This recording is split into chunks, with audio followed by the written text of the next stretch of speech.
Ladies and gents, boys and girls, welcome. Friday, September the 1st, 2023.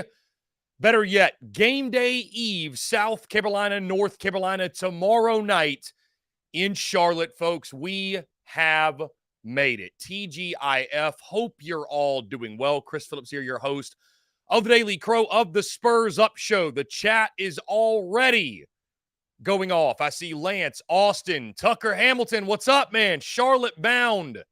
The Rippers are on the way. Austin Ward, Gamecock fanatic.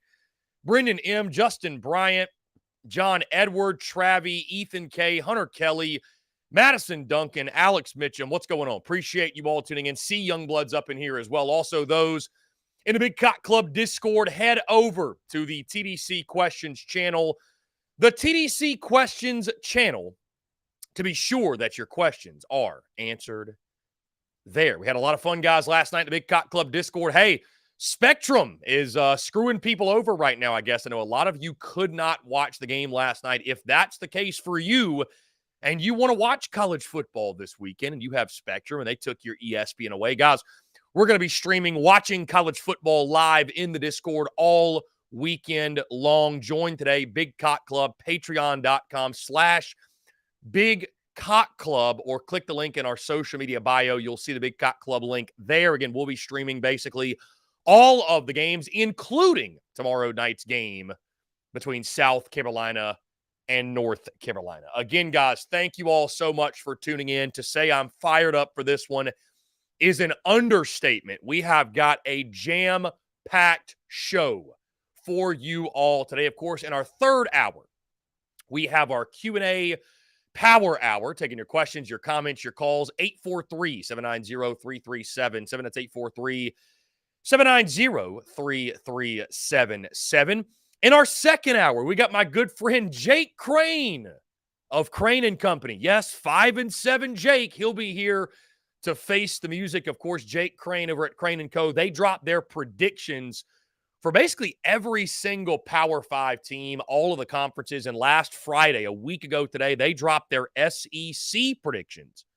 And Jake Crain has the Gamecocks, do you believe it, going 5-7 for the second consecutive season. He is picking a 5-7 season for South Carolina. We'll ask him about that. And, of course, we'll talk about what happened last night. Utah dismantling Florida, Missouri starting their season 1-0. And, of course, all of the action this weekend. We'll break it all down. We'll talk about that Sunday nighter, LSU, Florida State. Can't wait to watch that one. But, again, most importantly, I want to hear why Jake has South Carolina going 5-7 again this season. And, again, guys, of course, in our first hour, a lot to get into. Here's what you can expect every single Friday, at least for the most part, because, of course, things subject to change in case there's breaking news or whatever topics there are to discuss. But every Friday, you can expect this during the college football season when you tune in. Of course, I will be locking in my predictions for each and every single South Carolina game. Of course, today we're talking South Carolina and the Tar Heels. We'll also do SEC Pick'em, where I'll run down the list of all of the SEC games, and I'll give my picks. There will be no scores associated because, guys, honestly, it's tough enough to pick a score for a team that I follow as closely as I do the Gamecocks. Imagine how difficult it is to pick scores for all of these other SEC games when you're not nearly as familiar with their rosters, their situations, their matchups, what have you. So instead of doing scores for all the games, we will just do a weekly SEC Pick'em, and I know that you guys will hold me accountable, whether I want you to or not, but I really think that is the beauty in it. We'll hold each other accountable in our SEC game picks, weekly picks. So we'll run through that, guys, and also some other things. I want to talk prize picks, prop plays that I like this weekend. And also, we will touch on the Florida-Utah game last night, as well as Missouri starting their season 1-0. Again, guys, thank you all so much for tuning in. Very excited to chat with each and every single one of you. It would not be really a day on TDC, or I was going to say a day in the Discord, without Brendan M. trying to clown me at every single turn. The slap dickery is flowing. You know that college football season is here. And with that being said, guys, We've been breaking this thing down for months now. It was almost 2 months to the date that I gave my game-by-game predictions for South Carolina's 2023 football season. And as I mentioned back then in early July, from that point on to now, my picks were subject to change based off of things that happened throughout the rest of the offseason, based off things that happened in fall camp. And so now that brings us to this point. As we flip the calendar, we close out the month of August, we get into September, and guys, guess what? There's Gamecocks football in September. We made it. It's officially here. Game day eve is where we sit, as South Carolina and North Carolina are set to do battle at Bank of America Stadium tomorrow night. And for months now, I've been telling you all, I mean, this goes all the way back to the month of June. I've been telling you all that this game tomorrow between the Carolinas, it's not the most important game on South Carolina's schedule. It's not a quote-unquote must-win game, right? We love to throw that phrase around when in reality, the only must-win games out there are things like elimination games or championship games or what have you. But I'd be lying to you if I told you that, it's easy to break this game down weeks before, especially months before. But sitting here on game day eve, the energy is different. The hype is different. The emotions are different. As I'm having to contain myself and my excitement in talking to you all. All of the hope and the promise and the expectations that an offseason provides, when you have a season opener like this, it's big. It's massively important. It all culminates in this ball game. And that goes for both sides in this game. One of these two fan bases is going to walk away feeling like all of our goals, our hopes, our expectations, our dreams, everything that we hoped our program would accomplish in this season, it's in front of us. We have paved the way. We have set the scene. We've set the stage. However you want to phrase it. We have set ourselves up to achieve everything we want to achieve in this year. And for the other fan base, disgust, heartbreak, disdain, a sick feeling as you know that you missed out on a huge opportunity and question marks will be abound. All that being said, let's talk about this game tomorrow night. South Carolina, North Carolina. As I've mentioned many times, guys, it feels like a pair of teams that are eerily similar to each other in regards to their strengths, their weaknesses, and I think even their expectations. I know the expectations are higher for North Carolina this year within their own division, but I think both of these programs are eyeing 8 or 9 win seasons. Maybe UNC looking to get to double-digit wins. Either way, though, very similar teams, very similar programs. You start with the quarterback battle in this one. Spencer Rattler, Drake May, that is the headline storyline, and for good reason. On the UNC side, you have Drake May, the media darling, the Heisman favorite. Going to be a high-round NFL draft pick. And on the other side, you have Spencer Rattler, the curious case of Spencer Rattler. And watching Nebraska last night, I don't know, I might feel even more confident that Spencer Rattler and this South Carolina offense is going to be really good this year because you saw the Satterfield effect for the Cornhuskers last night. Either way,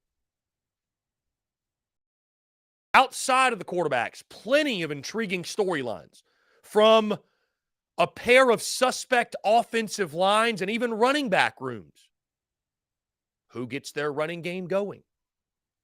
Tez Walker's battle against the NCAA and the plethora of weapons outside of him, whether he plays or not, both at the receiver and tight end position. On the South Carolina side, they've got some weapons of their own with a guy named Juice Wells, who, per Shane Beamer, is 100% good to go. Xavier Legette coming into this one wanting to start his final season in Garnet and Black strong. Amarian Brown next to him. Omega Blake, who's been shining in fall camp. A high-flying freshman in Nicholas Harbor as well. And, oh, by the way, a revamped tight end room led by Trey Knox and Joshua Simon. What about the defenses in this game? Which defense can get a stop, right? Neither could really stop the run a season ago. South Carolina features one of the better secondaries in college football. UNC, on the other hand, they couldn't do anything. They could not stop anybody. Just go ask Appalachian State fans how good that North Carolina defense is. They'll give you the full rundown. College game day on hand. It'll be a packed-out Bank of America Stadium. I don't need to sell you any further to get you hyped up and fired up for this one. I am so curious to see how South Carolina attacks Drake May. What does Clayton White dial up on the defensive side? And as I've mentioned, guys, all offseason, I think this game, everyone is expecting points, high-flying scoring. Both these offenses just going up and down the field. We're getting lost in the conversation about the quarterbacks. I think some folks are forgetting about that South Carolina defense and just how good they are in the back end. Now, the question is this when it comes to slowing down Drake May. Is your defensive front going to be able to do enough to wreak havoc and get him uncomfortable? I think the loss of Jatius Gear in this one, the Syracuse transfer, the edge who was expected to be opposite of Jordan Strawn, I think that's a major loss for South Carolina, guys. I really do. When you look at a quarterback in Drake May that, we talk about the throwing ability and how good he is as a passer, and certainly he is that. He's a damn good runner as well. This kid's got wheels. Ran for almost 700 yards a season ago. I mean, he is a dude who can get outside the pocket, and once he does that, UNC has got plenty of athletes on the outside, both at wide receiver and the tight end position, to make you pay and beat even the best secondaries in college football. South Carolina's edges will be tested in this one. They will be pressured. There is so much pressure on the edges to play their best football. Also, you look at that UNC running game. Are they able to make the North Carolina Tar Heels one-dimensional? And I think almost even more importantly, win the early downs. If you're getting UNC in third and obvious passing situation, say 3rd and 7 or longer, I think you give yourself with that secondary. If you're telling me I got to pick between Drake May and South Carolina secondary, let's make it clear. Drake May and UNC, they're going to get theirs, right? I don't think South Carolina's defense is in a position to pitch a shutout or anything. But if the Gamecocks are in third and favorable defensively, I think you're going to see that secondary win more often than not. And I got to put my money on one side or the other, Drake May or South Carolina secondary. I'm going to side with those guys like Nick Emenware, DQ Smith, Marcellus Dial, O'Donnell Fortune. A pair of new corners, though. Going to be a test. But I trust Torian Gray. I trust Clayton White. I trust that secondary to get the job done. If South Carolina is not able to stop the running game, well, then you have just opened up a whole new can of worms, and this could be last year's Florida game from the sense of the defensive struggles all over again. Obviously, I'm not talking final score, but this really could turn into a track meet if South Carolina cannot make UNC one-dimensional. Beating Drake May is hard enough, but it becomes that much tougher when the Tar Heels have a running game to lean on as well. You then look at the South Carolina side offensively. And the question we've been asking since he was hired in December, what does a Dowell Loggins offense look like? What does Spencer Rattler look like in a Dowell Loggins offense? What does this running game look like with Dakereon Joyner at RB1? What does this offensive line look like with 50 less returning starts and basically 4 new starters up front, a brand new center as well? What do your weapons look like with guys like Trey Knox and Joshua Simon, who we expect to be really good players but have never taken a snap at South Carolina? What does Juice Wells look like after battling an offseason injury? Who steps up around Juice Wells at that wide receiver position? Can Xavier Legette live up to the hype? Can Omega Blake build off a big fall camp? Can a guy like Amarian Brown finally break through and be the player we expected him to be when he transferred in from Georgia Tech? And finally, Beamer ball to the moon. What is the impact of special teams in this one? You know for a fact that Shane Beamer, Pete Limbo, they've got something dialed up, man. They've got something ready to go. I would expect a fake at some point. I would expect South Carolina at some point. It's in their DNA at this point, right? Year 1, it was like, okay, this is cute. Year 2, it's like, all right, well, can they really sustain it? Guys, I think going into year 3, we have to start on a weekly basis talking about this thing, talking about special teams like it's offense, it's defense, it's every other facet of the game. And so you go into this one, UNC's accounting for it, no doubt. They've had time to prepare. And if Mack Brown and company let South Carolina, if they're not preparing for special teams, if they're not taking that into account, well, Mack Brown needs to ride off in the sunset and find something else to do. Because it is going to be a major factor. Beamer ball will show itself tomorrow night at some point. Now, guys, I think this has the potential to be the game of the weekend in college football. I think this is a pair of teams that are eerily similar to each other. You look at offensively, both have deficiencies at the line of scrimmage and questions in their running game. Both have high-flying quarterbacks. Both have brand new offensive coordinators. Both have, I'd say, a very comparable array of weapons. Even without Tez Walker, guys, UNC's got some playmakers on the outside. And we'll see what happens with this Tez Walker situation. Defensively, I think both defenses are somewhat questionable, especially when it comes to stopping the run. The Gamecocks certainly have the advantage when it comes to the back end in their secondary. And then, of course, the Beamer ball factor. As I've mentioned previously, I think this game gets off to a slower start than most are expecting. I don't think it's going to be the 45-38, 48-42 type of shootout that some are expecting. And it's not because these two teams aren't capable, but there's a couple of reasons. Number one, all of the question marks I mentioned on the offensive side for both teams, especially when you're talking about brand new offensive coordinators. And, there's going to be somewhat of a grace period for these two guys, or somewhat of a, should I say, getting your feet wet, kind of getting situated or getting accustomed to your respective school. Like, the offenses are probably not going to be clicking at full cylinder coming out the gate in week 1. Defenses are typically ahead of the offenses.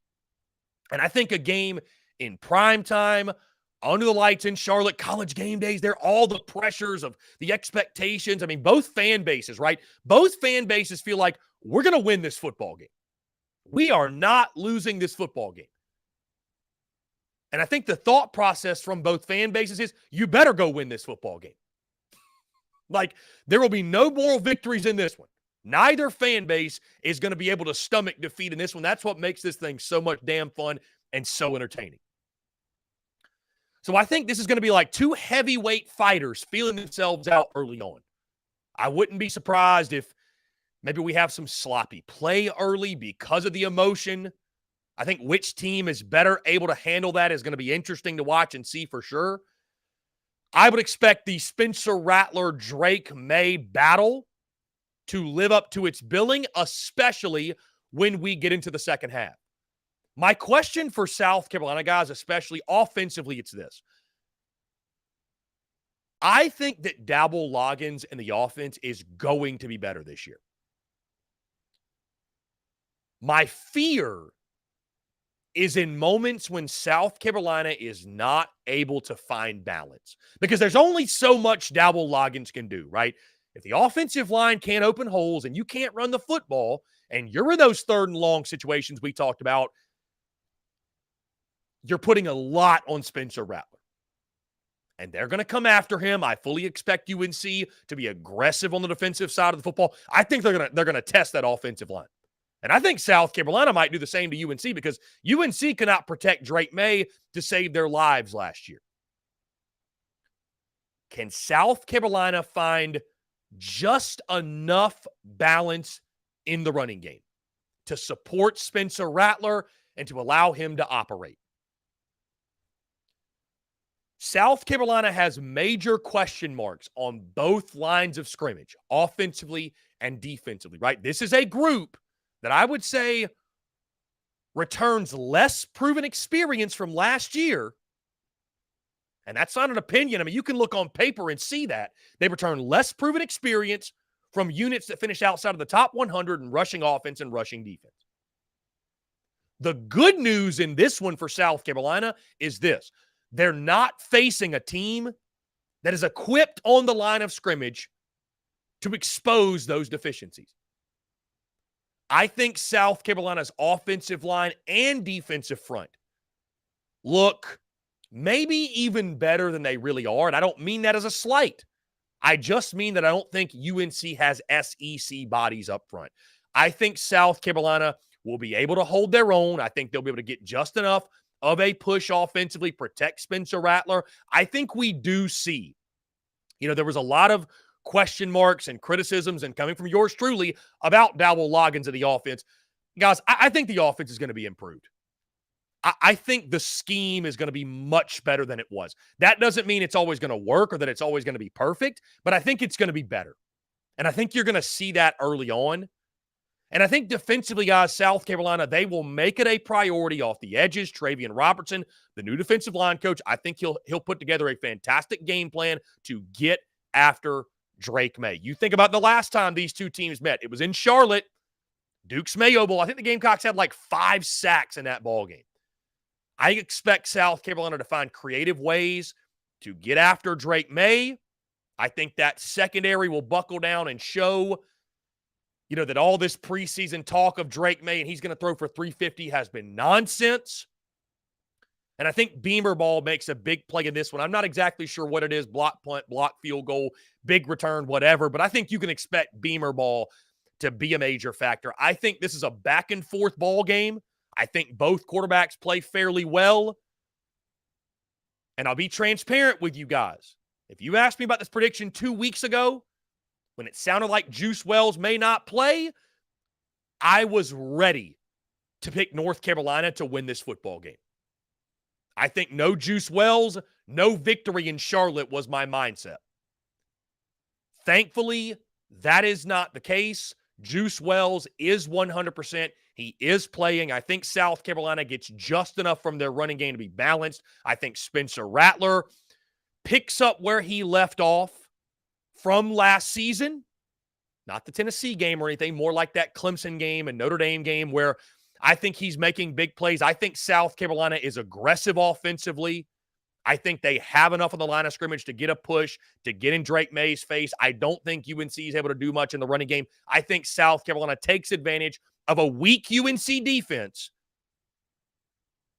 And I think it's a touchdown late for South Carolina that puts them ahead for good in the fourth quarter. And then a Drake May interception by this South Carolina defense seals it with just a couple minutes to go in the ball game. Lock me in, guys. I've got the Gamecocks taking down North Carolina to open the 2023 season. Give me South Carolina 31, North Carolina 27, and what I think will be a thrilling game in Charlotte, North Carolina, as the Gamecocks begin their season 1-0. Guys, we're going to jump into a quick break. On the other side, we'll keep the conversation rolling here on this Friday, September the 1st. You're tuned in to the Daily Crow. The Daily Crow is brought to you by our friends at Carolina Cigars. Carolina Cigars has been in operation since 2008, recently taken over by the Peterson family in 2020. Whether you're new to the cigar scene or whether you've been enjoying cigars your entire life, Carolina Cigars has the expertise and knowledge to make your visit to their shop enjoyable. Stop by for a fine cigar and experience their classic cigar lounge where people come together, share conversations, and become friends. So if you're into cigars and you're on Hilton Head Island, you really do need to go by and see them. They offer same-day shipping nationwide, free delivery island-wide for weddings and all special occasions. They're also proud to offer premium cigars at 9 outside humidor locations around Hilton Head Island, and they have special events throughout the year as well. They want to talk to you. They want to engage. They want to share with you their cigar selection they're very proud of and their beautiful cigar lounge. When you're in the Low Country, there's only one place for cigars. That's Carolina Cigars, and there's only one place I get my cigars. That's Carolina Cigars, Hilton Head Island's premier cigar merchant. Come and share your passion. It's all here at Carolina Cigars. Give them a follow on Instagram at Carolina_cigars, or give them a call today at 843-681-8600. That's 843-681-8600. Smoke them if you got them, and tell them that Chris from the Spurs Up Show sent ya. Daily Crow is also sponsored by Rhine Law Firm, LLC, principally managed by James R. Rhine Jr., located at 1350 Ashley River Road, Suite 650, Charleston, South Carolina, 29407, serving the greater Charleston area.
Muscle Dougie, ho.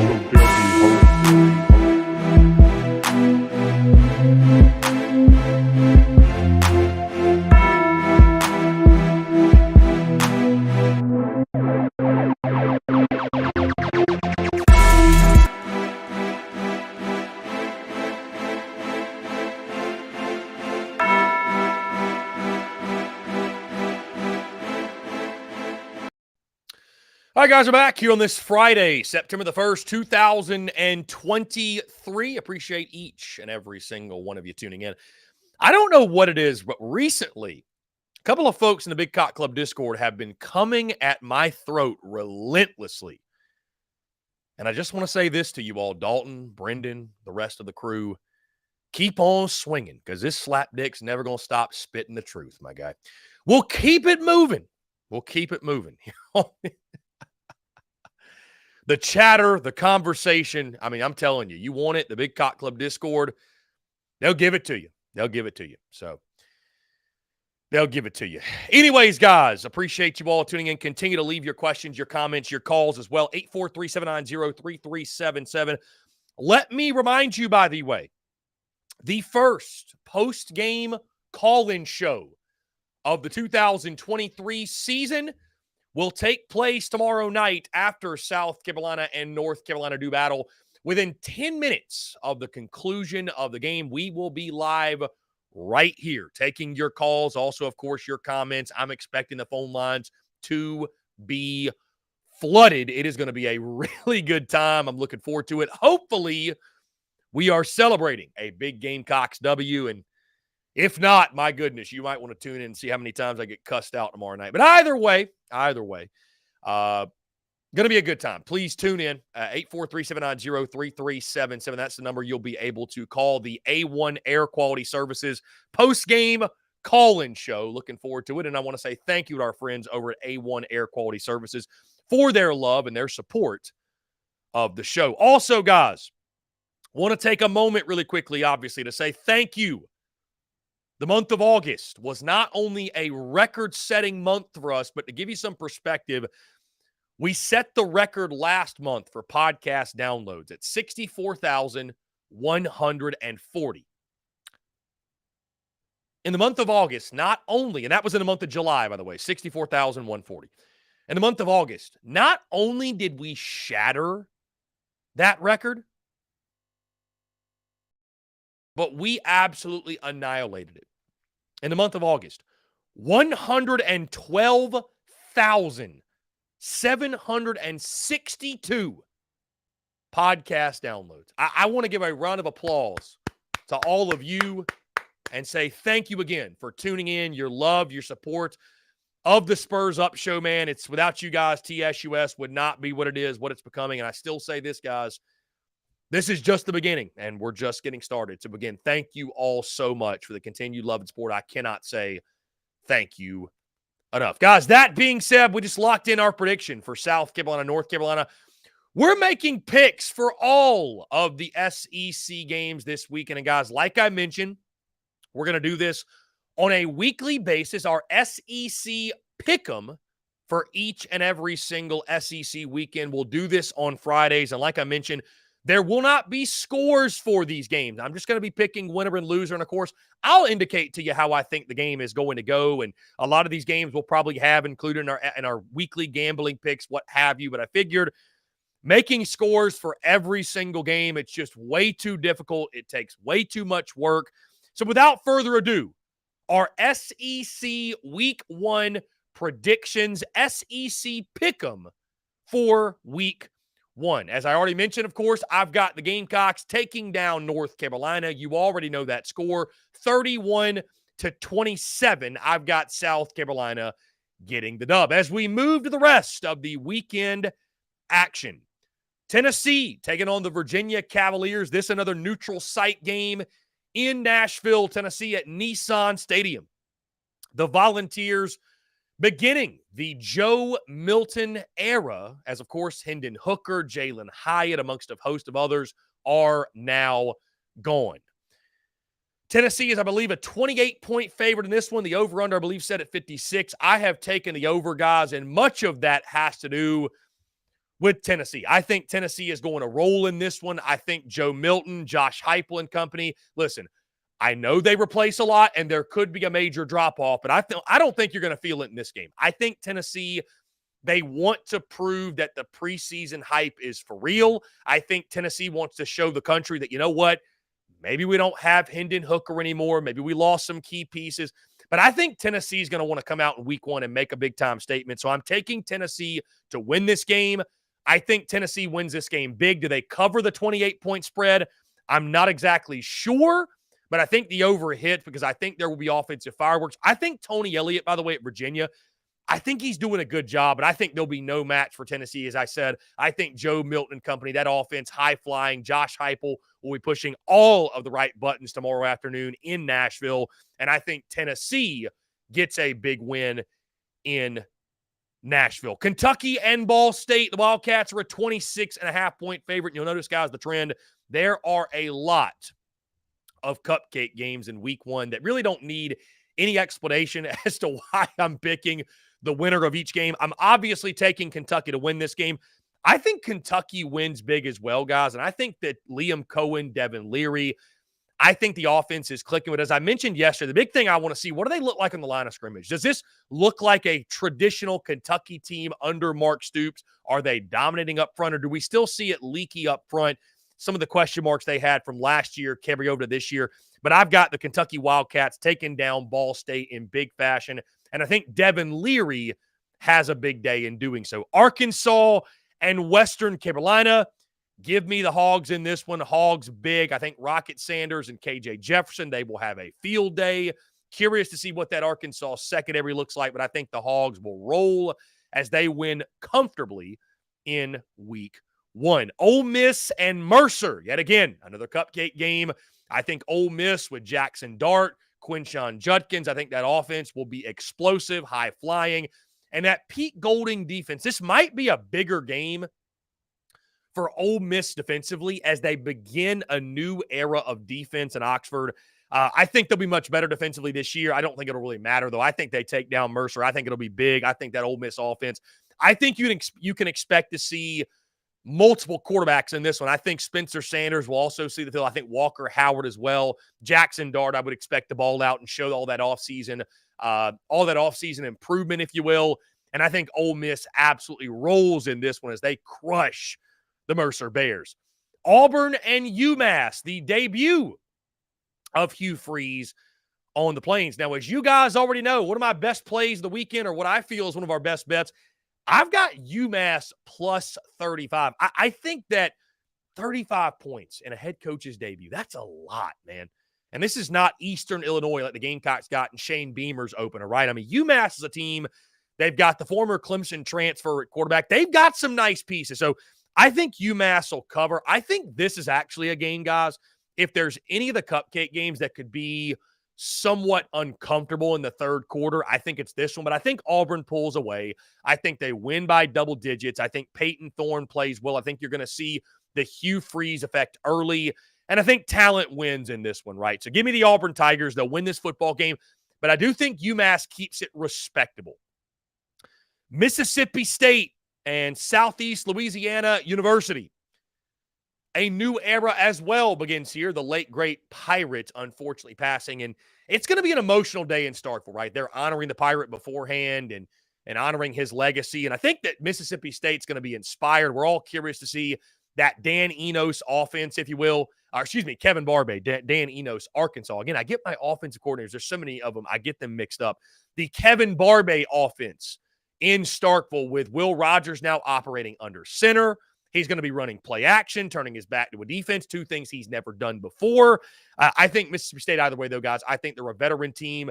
I think you're going to see them roll in this football game. I think they will be very emotional playing for the Pirate. I think on both sides of the football, I think it'll be a very, very fun day as they get the Zach Arnett era started on a high note. Give me Mississippi State big in an emotional day at almost forgot their stadium's name, in Starkville. Give me Mississippi State big in that ball game. Georgia taking on UT Martin.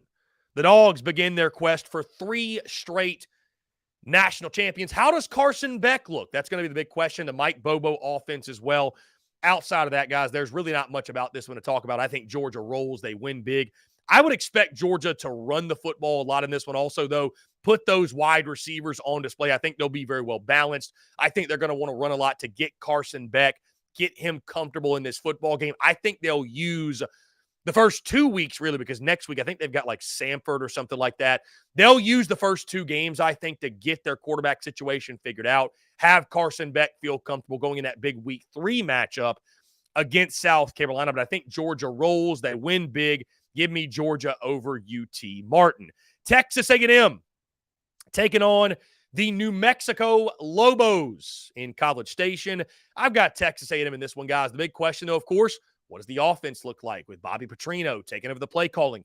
Is he really going to be able to operate freely and take over the play calling and do his thing? Texas A&M, though, Connor Wegman, I think Connor Wegman went on record and said that they're not just going to win, they're going to dismantle New Mexico. And I'm paraphrasing somewhat, but he basically said, we want to go out there and not just win, but win in blowout fashion.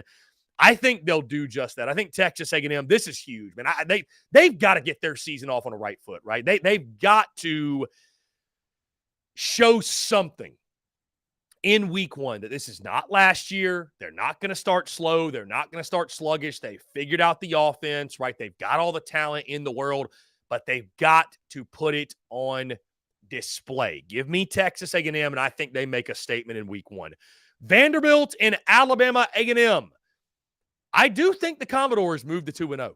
Can they get their running game shored up? Can they get their secondary shored up? We shall see. But Vanderbilt will beat Alabama A&M. They've got SEC talent. Alabama A&M does not. Therefore, the Commodores will move to 2-0 early in this season, just 2 wins away from smashing the over in their over-under win total of 3.5 wins in Vegas. Alabama and Middle Tennessee. And as I mentioned yesterday, guys, this is probably the most intriguing cupcake game on the slate, if you will, just because of the quarterback situation. I think Jalen Milroe most likely gets the start. How soon and how much of Ty Simpson do we see? And do we see any of Tyler Buckner? That being said, guys, Alabama is going to steamroll Middle Tennessee. The Crimson Tide have been talking about bully ball and playing bully ball, and that does not bode well. I almost feel bad for Middle Tennessee because they have unfortunately drawn the short straw. I think Bama, they're going to get back to their roots. They're going to be physical at the point of attack. They're going to run smash mouth football, run the football down your throat. I mean, it wouldn't surprise me if they ran for 350, 400 yards in this one. I think they're going to run up and down the field on Middle Tennessee. The storyline will be the quarterback position and who played, how much, how they played, what have you. I don't know that we're really going to be able to learn a whole lot from that. But I think the story of this one, or one of the big stories, should be and will be the running game, because I think bully ball will be a real thing. I think Alabama will absolutely dominate Middle Tennessee. Give me the Alabama Crimson Tide to take down MTSU. And finally, the game of the weekend in college football. LSU, FSU in Orlando, Sunday night. This is a huge game for both sides. Maybe a bigger game for Florida State, because if they lose this one again, similar to how we talk South Carolina, North Carolina, do they have the schedule they can beat someone to kind of get their season back on track and get back in the college football playoff race? Not as much as LSU does, but this is a massive game. This is a tone setter for both sides. When you talk about the college football playoff race and being in good position, this is one that each respective side needs to win. And you talk about great quarterback matchups, Jaden Daniels on the LSU side and Jordan Travis on the Florida State side. You look at FSU's offense, the way they boosted this thing. Johnny Wilson, the 6'7" wide receiver. We all know about Jaheim Bell and plenty another array of weapons they have. They got a great offensive line as well, and so does LSU. LSU loaded on the offensive side. Don't sleep on the defenses as well. A lot of NFL talent on both of those defenses. No Mason Smith in this ball game. How does that affect LSU? I think if there's anywhere LSU could afford a loss like that, it is on the defensive front. They've still got Mekhi Wingo. They've still got Harold Perkins, maybe the best player on the defensive side of the SEC. They've got the Pac-12 transfer helping out at linebacker as well. Big, big test for the LSU secondary in this one. But I'm taking the Bayou Bengals. I think they hold up just enough. I think Jaden Daniels has made major strides. And guys, he's got weapons all over the place. Malik Neighbors at the wide receiver position. He's now got Logan Diggs in the backfield running the football. I think Jaden Daniels will outduel Jordan Travis. I think LSU's defense makes one more stand than Florida State's. I think this game is going to be a classic between these two heavyweights, but I've got the LSU Tigers. So, guys, I've got a clean sweep for the SEC in week one. Outside of course, I did pick Utah to beat Florida, and I'm happy to say that we nailed that prediction. We started the week off 2-0 with Florida and Missouri. Florida losing, Missouri winning. Those respective picks, we got those correct. So, again, I've got the SEC getting a clean sweep in week one of the 2023 college football season. Guys, that being said, we're going to jump into another quick break. On the other side, we'll keep the conversation rolling here on this Friday. You're tuned in to the Daily Crow. The Daily Crow is brought to you by our friends at Carolina Cigars. Carolina Cigars has been in operation since 2008, recently taken over by the Peterson family in 2020. Whether you're new to the cigar scene or whether you've been enjoying cigars your entire life, Carolina Cigars has the expertise and knowledge to make your visit to their shop enjoyable. Stop by for a fine cigar and experience their classic cigar lounge where people come together, share conversations, and become friends. So if you're into cigars and you're on Hilton Head Island, you really do need to go by and see them. They offer same-day shipping nationwide, free delivery island-wide for weddings and all special occasions. They're also proud to offer premium cigars at 9 outside humidor locations around Hilton Head Island, and they have special events throughout the year as well. They want to talk to you. They want to engage. They want to share with you their cigar selection they're very proud of and their beautiful cigar lounge. When you're in the Low Country, there's only one place for cigars. That's Carolina Cigars, and there's only one place I get my cigars. That's Carolina Cigars, Hilton Head Island's premier cigar merchant. Come and share your passion. It's all here at Carolina Cigars. Give them a follow on Instagram at Carolina_cigars, or give them a call today at 843-681-8600. That's 843-681-8600. Smoke them if you got them, and tell them that Chris from the Spurs Up Show sent ya. Daily Crow is also sponsored by Rhine Law Firm, LLC, principally managed by James R. Rhine Jr., located at 1350 Ashley River Road, Suite 650, Charleston, South Carolina, 29407, serving the greater Charleston area.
Muscle Dougie, ho.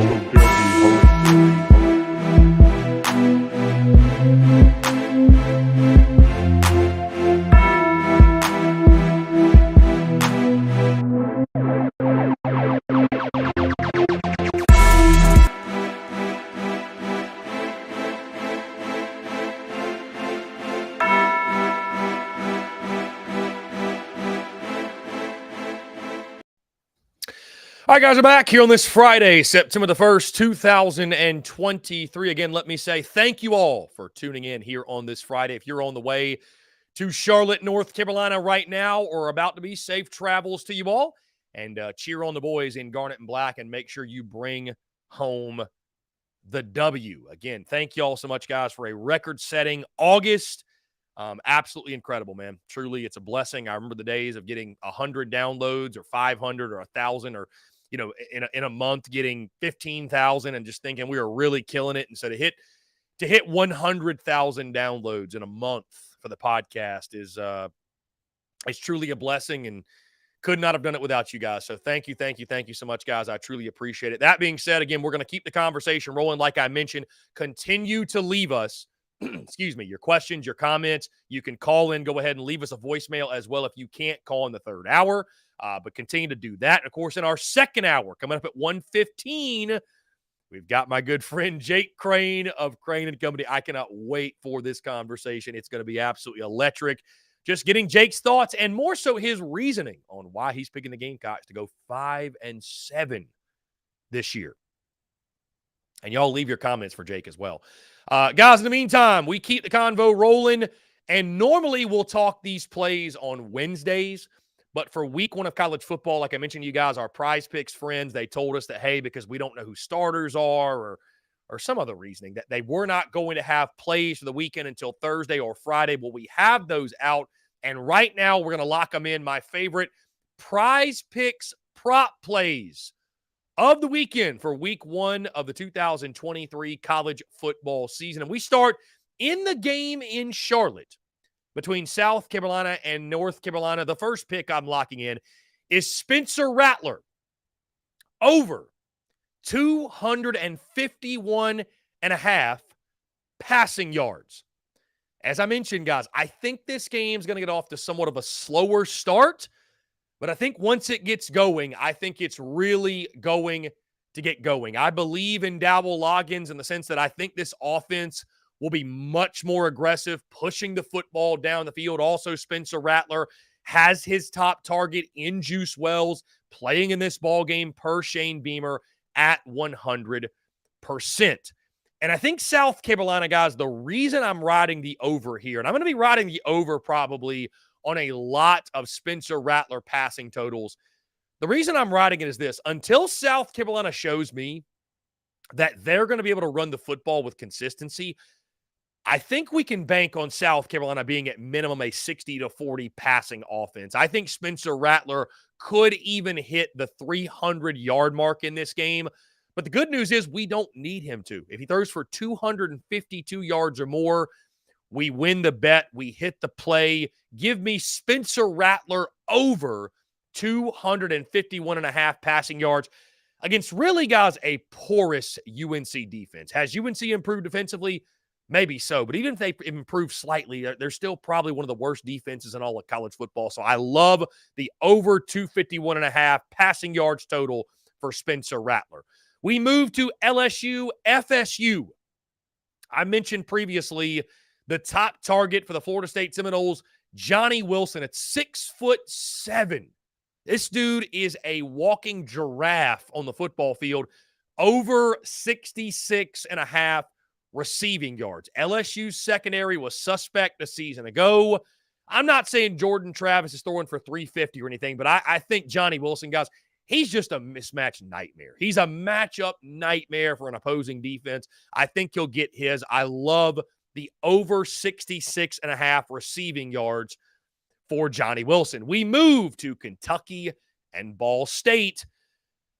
And Kentucky on the line of scrimmage was abysmal last season, right? Running the football, they could not do anything. I think one of the biggest portal pickups for them was not just the offensive lineman they got, but Ray Davis coming over from Vanderbilt. That was a massive pickup, right? Rushed for over 1,000 yards behind the Vanderbilt offensive line.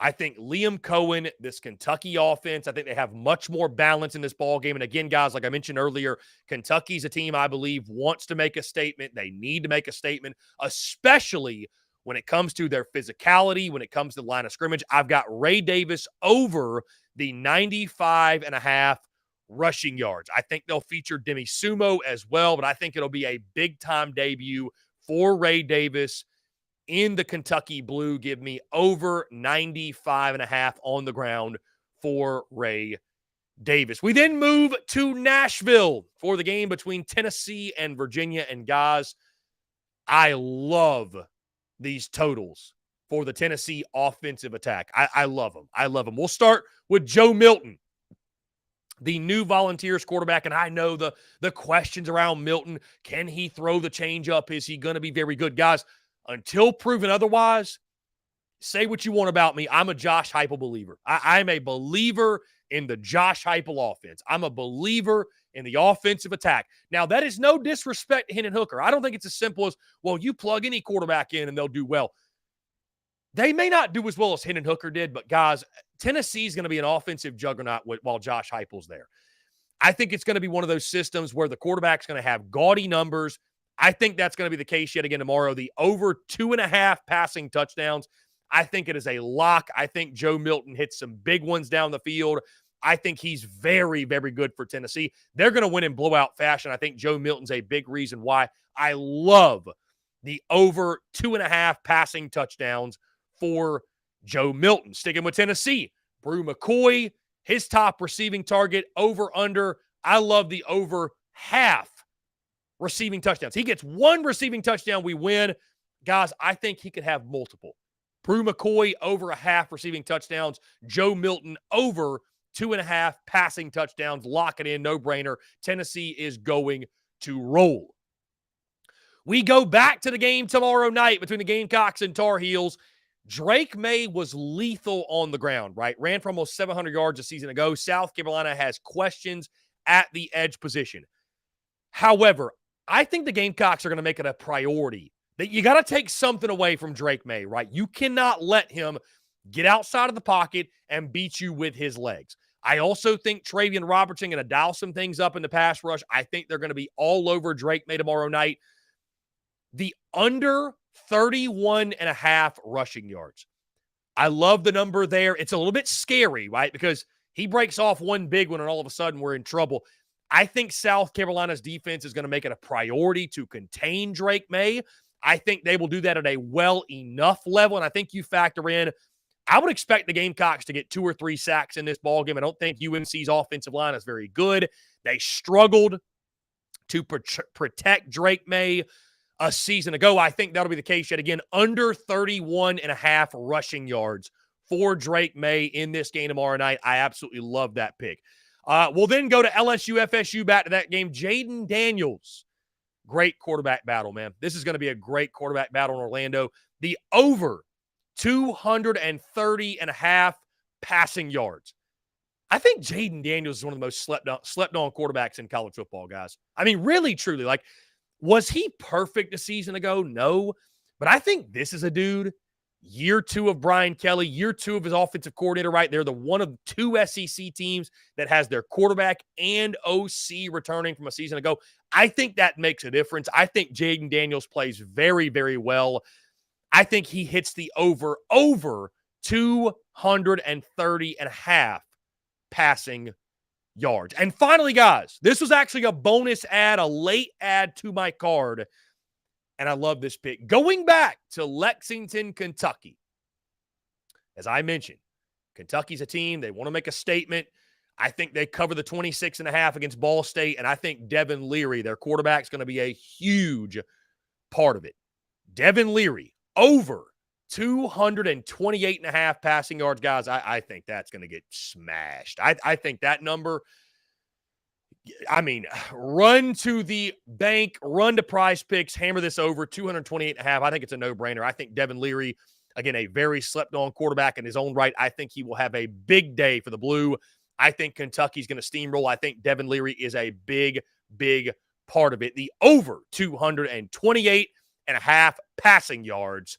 Lock it in Lexington.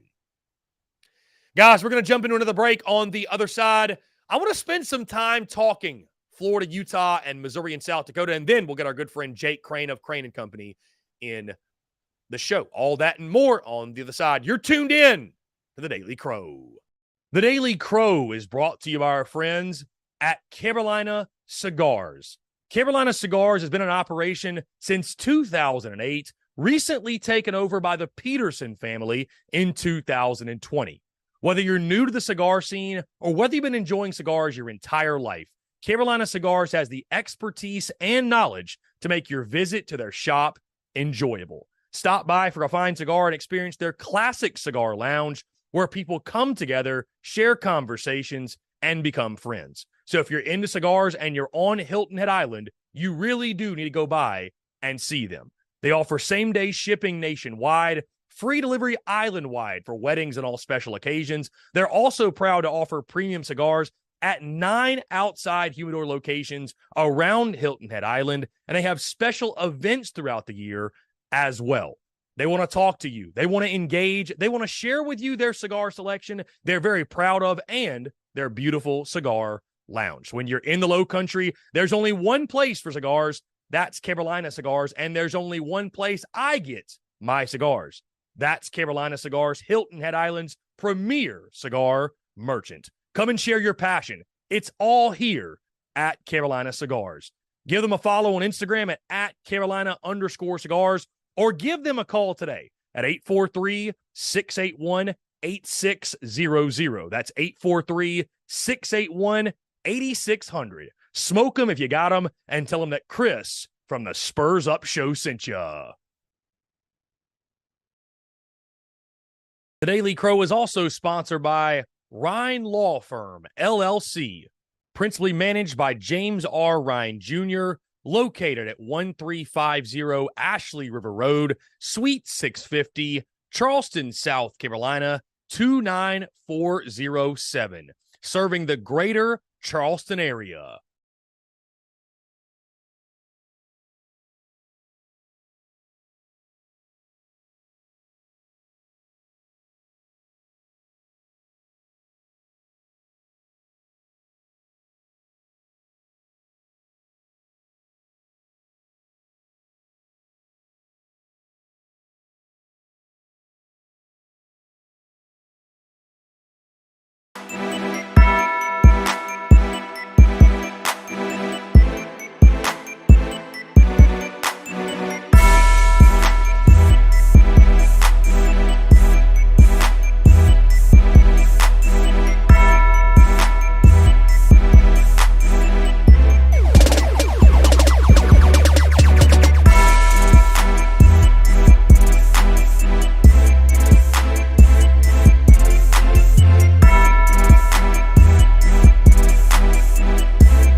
Muscle Dougie Ho.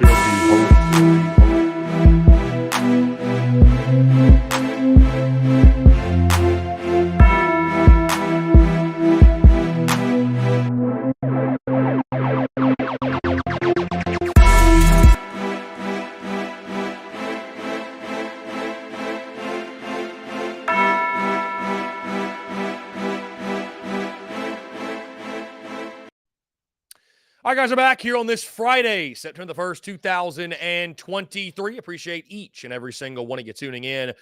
We're going to get Jake Crain in here at 1:15, guys. I just want to give some brief thoughts on the action last night because, we were all excited for college football to return. And, I thought it was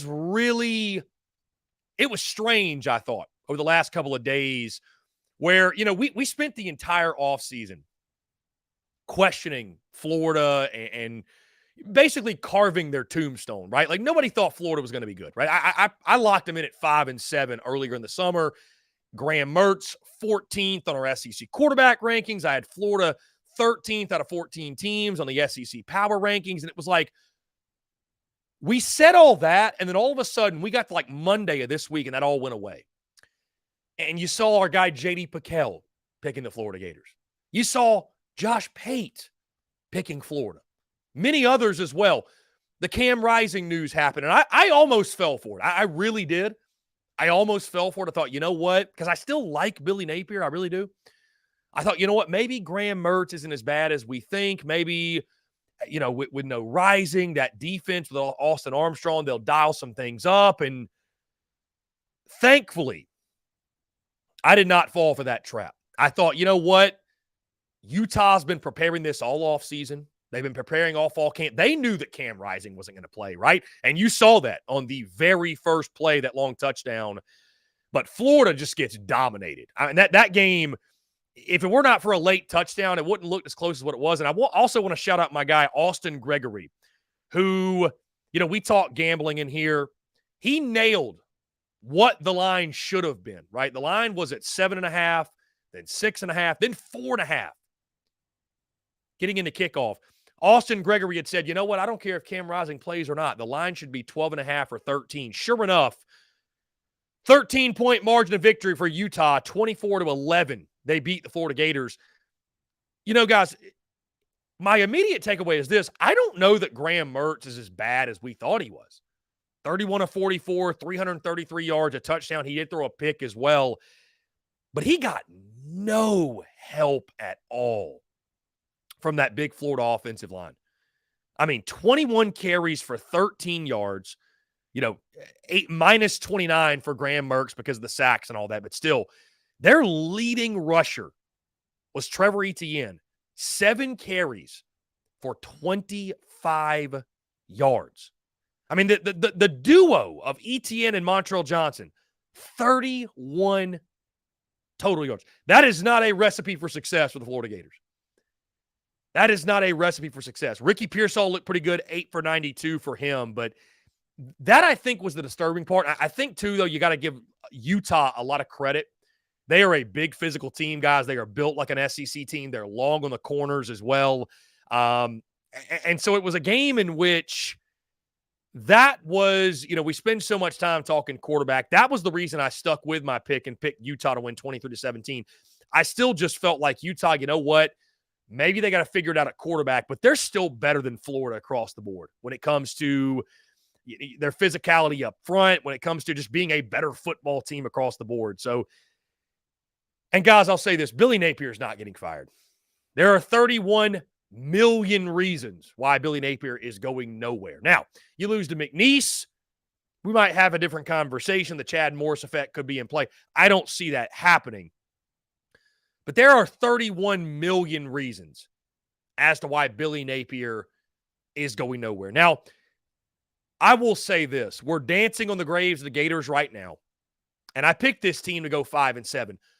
Let's see what happens in a couple of weeks against Tennessee. Because on the road, in a hostile environment in Salt Lake City against a good Utah team, there's a lot of SEC teams that would have lost this football game. Would they have looked as bad as Florida did? I don't know. But there's a lot of teams in the middle of the pack. I want to be fair here, right? There's a lot of teams in the middle of the pack in this conference that would have lost to that Utah team. But that was ugly. I mean, that was ugly start to finish. Some questionable decisions in regards to play calling. And I mean, anytime you lose and you're as porous as they were, there's certainly going to be question marks across the board, but an ugly, ugly start to year 2. And it's, guys, we've learned this, right? From the South Carolina perspective. It's so easy to spend the offseason and say, well, they're not going to pay the buyout. There's this many reasons why they're not going to do it. They're not going to fire their coach in year 2. It doesn't make sense. Stop it. And then you get into the season and the emotions start to run wild. The emotions start to take over and you see it on the field. And it's much tougher to stomach and to reason with yourself watching it play out on the field when it's as ugly as it was last night. So Florida, they've got a lot to figure out, they got to get that running game going, man. Graham Mertz, I thought, again, was better than I expected, but Florida, you're not going to beat anybody. 21 carries, 13 yards, and Utah, I mean, you look at what they did. They held them to 105 yards. I thought Florida up front actually did a pretty decent job, but just not good enough. Just not good enough across the board, and Florida left picking up the pieces. Finally, guys, Missouri, they get the big win over South Dakota, and really just a ho-hum type of performance. I mean, I thought Brady Cook was really impressive in this 35-10 win. I think Brady Cook should be QB1. I know there's a lot of Mizzou fans they're not very big fans of Brady Cook. He goes 17-21, 172, a touchdown. Sam Horn comes in, did some nice things, but I think that Brady Cook is that guy. You look at Cody Schrader, 18 for 138 and a touchdown. Nathaniel Pete as well, 14-52. They ran for 211 yards against South Dakota. And then you look, I am so excited throughout this season, excuse me, guys, to watch Luther Burden. 7 catches for 96 yards and a touchdown. He took the screen from Sam Horn in for a touchdown as well. Really, really good stuff. And then you look at this game. I want to pull up these stats here. This Missouri defense, we've talked about them all offseason, and for good reason. They held South Dakota to 35 carries for 38 yards, 1.1 yards per carry, and they threw for just 156 total yards on the night, so less than 200 yards offensively for South Dakota, and I think that's a trend you're going to see a lot for this Missouri defense, man. They're nasty. They're lethal. They're really good. And again, Mizzou with a big win, 35-10 in this ball game. Very ho-hum performance for the Tigers. That being said, guys, that is the SEC in week 1. Florida dropping their season opener. Mizzou starting out the season 1-0, and it sets the stage for a huge upcoming weekend of college football. Who better to help us break it down? Of course, guys, he joins us every single Friday here on the airwaves. Very excited to chat with him once again. Jake Crain of Crain and Company. He joins the show. Jake, what's going on, my friend? How are you? Hello, friends. Let me turn this bad boy around real quick. My hair's going crazy. Been up since like 4 o'clock this morning. Doing good, man. You know who else didn't fall for the bait on the Utah, Florida? I remember coming on here like 2 weeks ago and saying, listen, guys, you don't think Utah knows Cam Rising's hurt? You don't think they know like this is some sort of surprise to everybody out there? And I think Florida's center being out too. Not a lot of people talked about that as well. Not that they didn't have guys they could kick inside, and the protection wasn't great. Struggled a little bit on the edge. But look, Utah is a team. I mean, there's a lot of stuff at play over there. The elevation, you're 4,600 feet above sea level. Gainesville's 147 feet. If you've ever played in elevation, it's different than humidity. There's a reason Utah was puking up Gatorade halfway through the first quarter last year in the swamp. And you could see Florida was just getting – and it's not just physical mistakes that happen. It's the mental mistakes, right? The crowd noise mixed with the elevation. The saddest part is for Florida, though, Chris, you had a lot of self-inflicted wounds. If you go out and play that game clean, that's a touchdown or less game. That may be a field goal game. You missed a field goal. You false start on the first 3rd and 1 on the first drive that turns into a 3-and-out. You give Utah the ball. Look, they hit you on the Kyle Whittingham pulled an old vet move. You know when the best time to throw a deep shot is? The first play of the game with your third-string quarterback off play action. Now, I thought Florida did a good job against the run, but if you look at Utah formationally, they had a lot of condensed formations. They had a lot of people in the box. They were in a lot of what we call ace off, where you have two tight ends on both sides, and they're off in the hip. You do that for protection some. You do that to kind of manipulate the tendencies down the road, even though it's the first game. But look, Utah didn't turn the ball over. Florida did. And I consider that penalty on special teams on 4th and 4 with two guys with the same number. That's a turnover. It's exactly like a turnover. That's what it is. You have physical mistakes, right? Holdings, face masks. That stuff happens. That's part of the game. But the procedural penalties, especially in big moments, you missed a field goal. But the most underrated player on the field last night did not play offense. He did not play defense. It was the punter for Utah. Had 6 punts, averaged 54 yards a punt, including a 72-yarder that flipped the field, had 3 downed inside the 20. He controlled the field position. They controlled the line of scrimmage. Florida can't run the ball. Like you said, Graham Mertz, I didn't think he played terrible at all.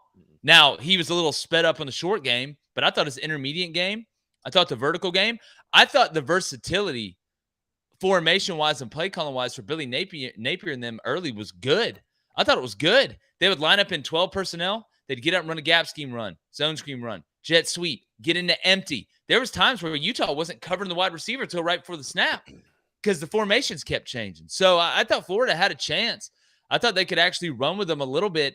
But when you self-inflict wounds on the road like that, you're not going to win the game. And Utah played clean. Now, I tell you what, Utah going to Baylor, that could be a different story. One Punch Man's out there just not saying a word, staring at everybody. I'm just telling you, don't be shocked if Baylor finds a way against Utah. But I tell you what, I do want to say, Chris, we talked about betting, right? We said, listen, ride the lightning. You best believe this is what we do. Last night, I hit him for 530 on 3 different parlays. Hit him for 530. I'm going to go through them real quick if you don't mind. It's your show. Yeah, go ahead. Yeah, absolutely. Nebraska, Minnesota, under 43.5. That was like stealing. I'd have taken that at 23.5. Minnesota, money line. Utah, money line. The under Utah, 44.5. UConn plus 14.5. Over UCF, Kent State, 55.5. That was 10 for 250. Second one, I hit him the over 58.5 UCF game. UConn plus 15. Utah, money line. Nebraska plus 7.5. Under 40, Utah 46.5. Hit that one for 180. The next one, over on the UCF at 58.5. I also like to live dangerously. I'll stay on 16. NC State money line, Utah money line, the under and 40 Utah 45.5, Nebraska plus 7.5. Get me paid. Dirty 530. You broke the bookie last night. I did see those picks. It was either late last night or this morning, and you crushed. You crushed. So I'm gonna be hot. keeping. Hey, get hot, stay hot, don't look back. Right, ride the hot hand when you can. Jake, you know it's college football season when I got a screenshot this morning from your show, but it just made me think, it's college football season when after the first game, we're running polls of will Billy Napier make it through the end of the season? Like we're already talking about it. It took one game. Your thoughts on the pressure surrounding him, and what was the reaction to you guys asking that question, and what are your thoughts on just his status? Because, I mean, you can't fire him, right? No. $31 million. No. And I said, I opened the show one time during the summer talking about Florida fans. You're going to have to be patient with Billy Napier, right? You look at that buyout, number one. You don't want to get in this cycle of recycling coaches because eventually nobody's going to want to go there, as crazy as that sounds in Florida. I don't think Lane's going there, right? I think that's what they're looking at this morning. Lane Kiffin already almost hasn't played a game. Lane Kiffin's already getting looked at by Florida.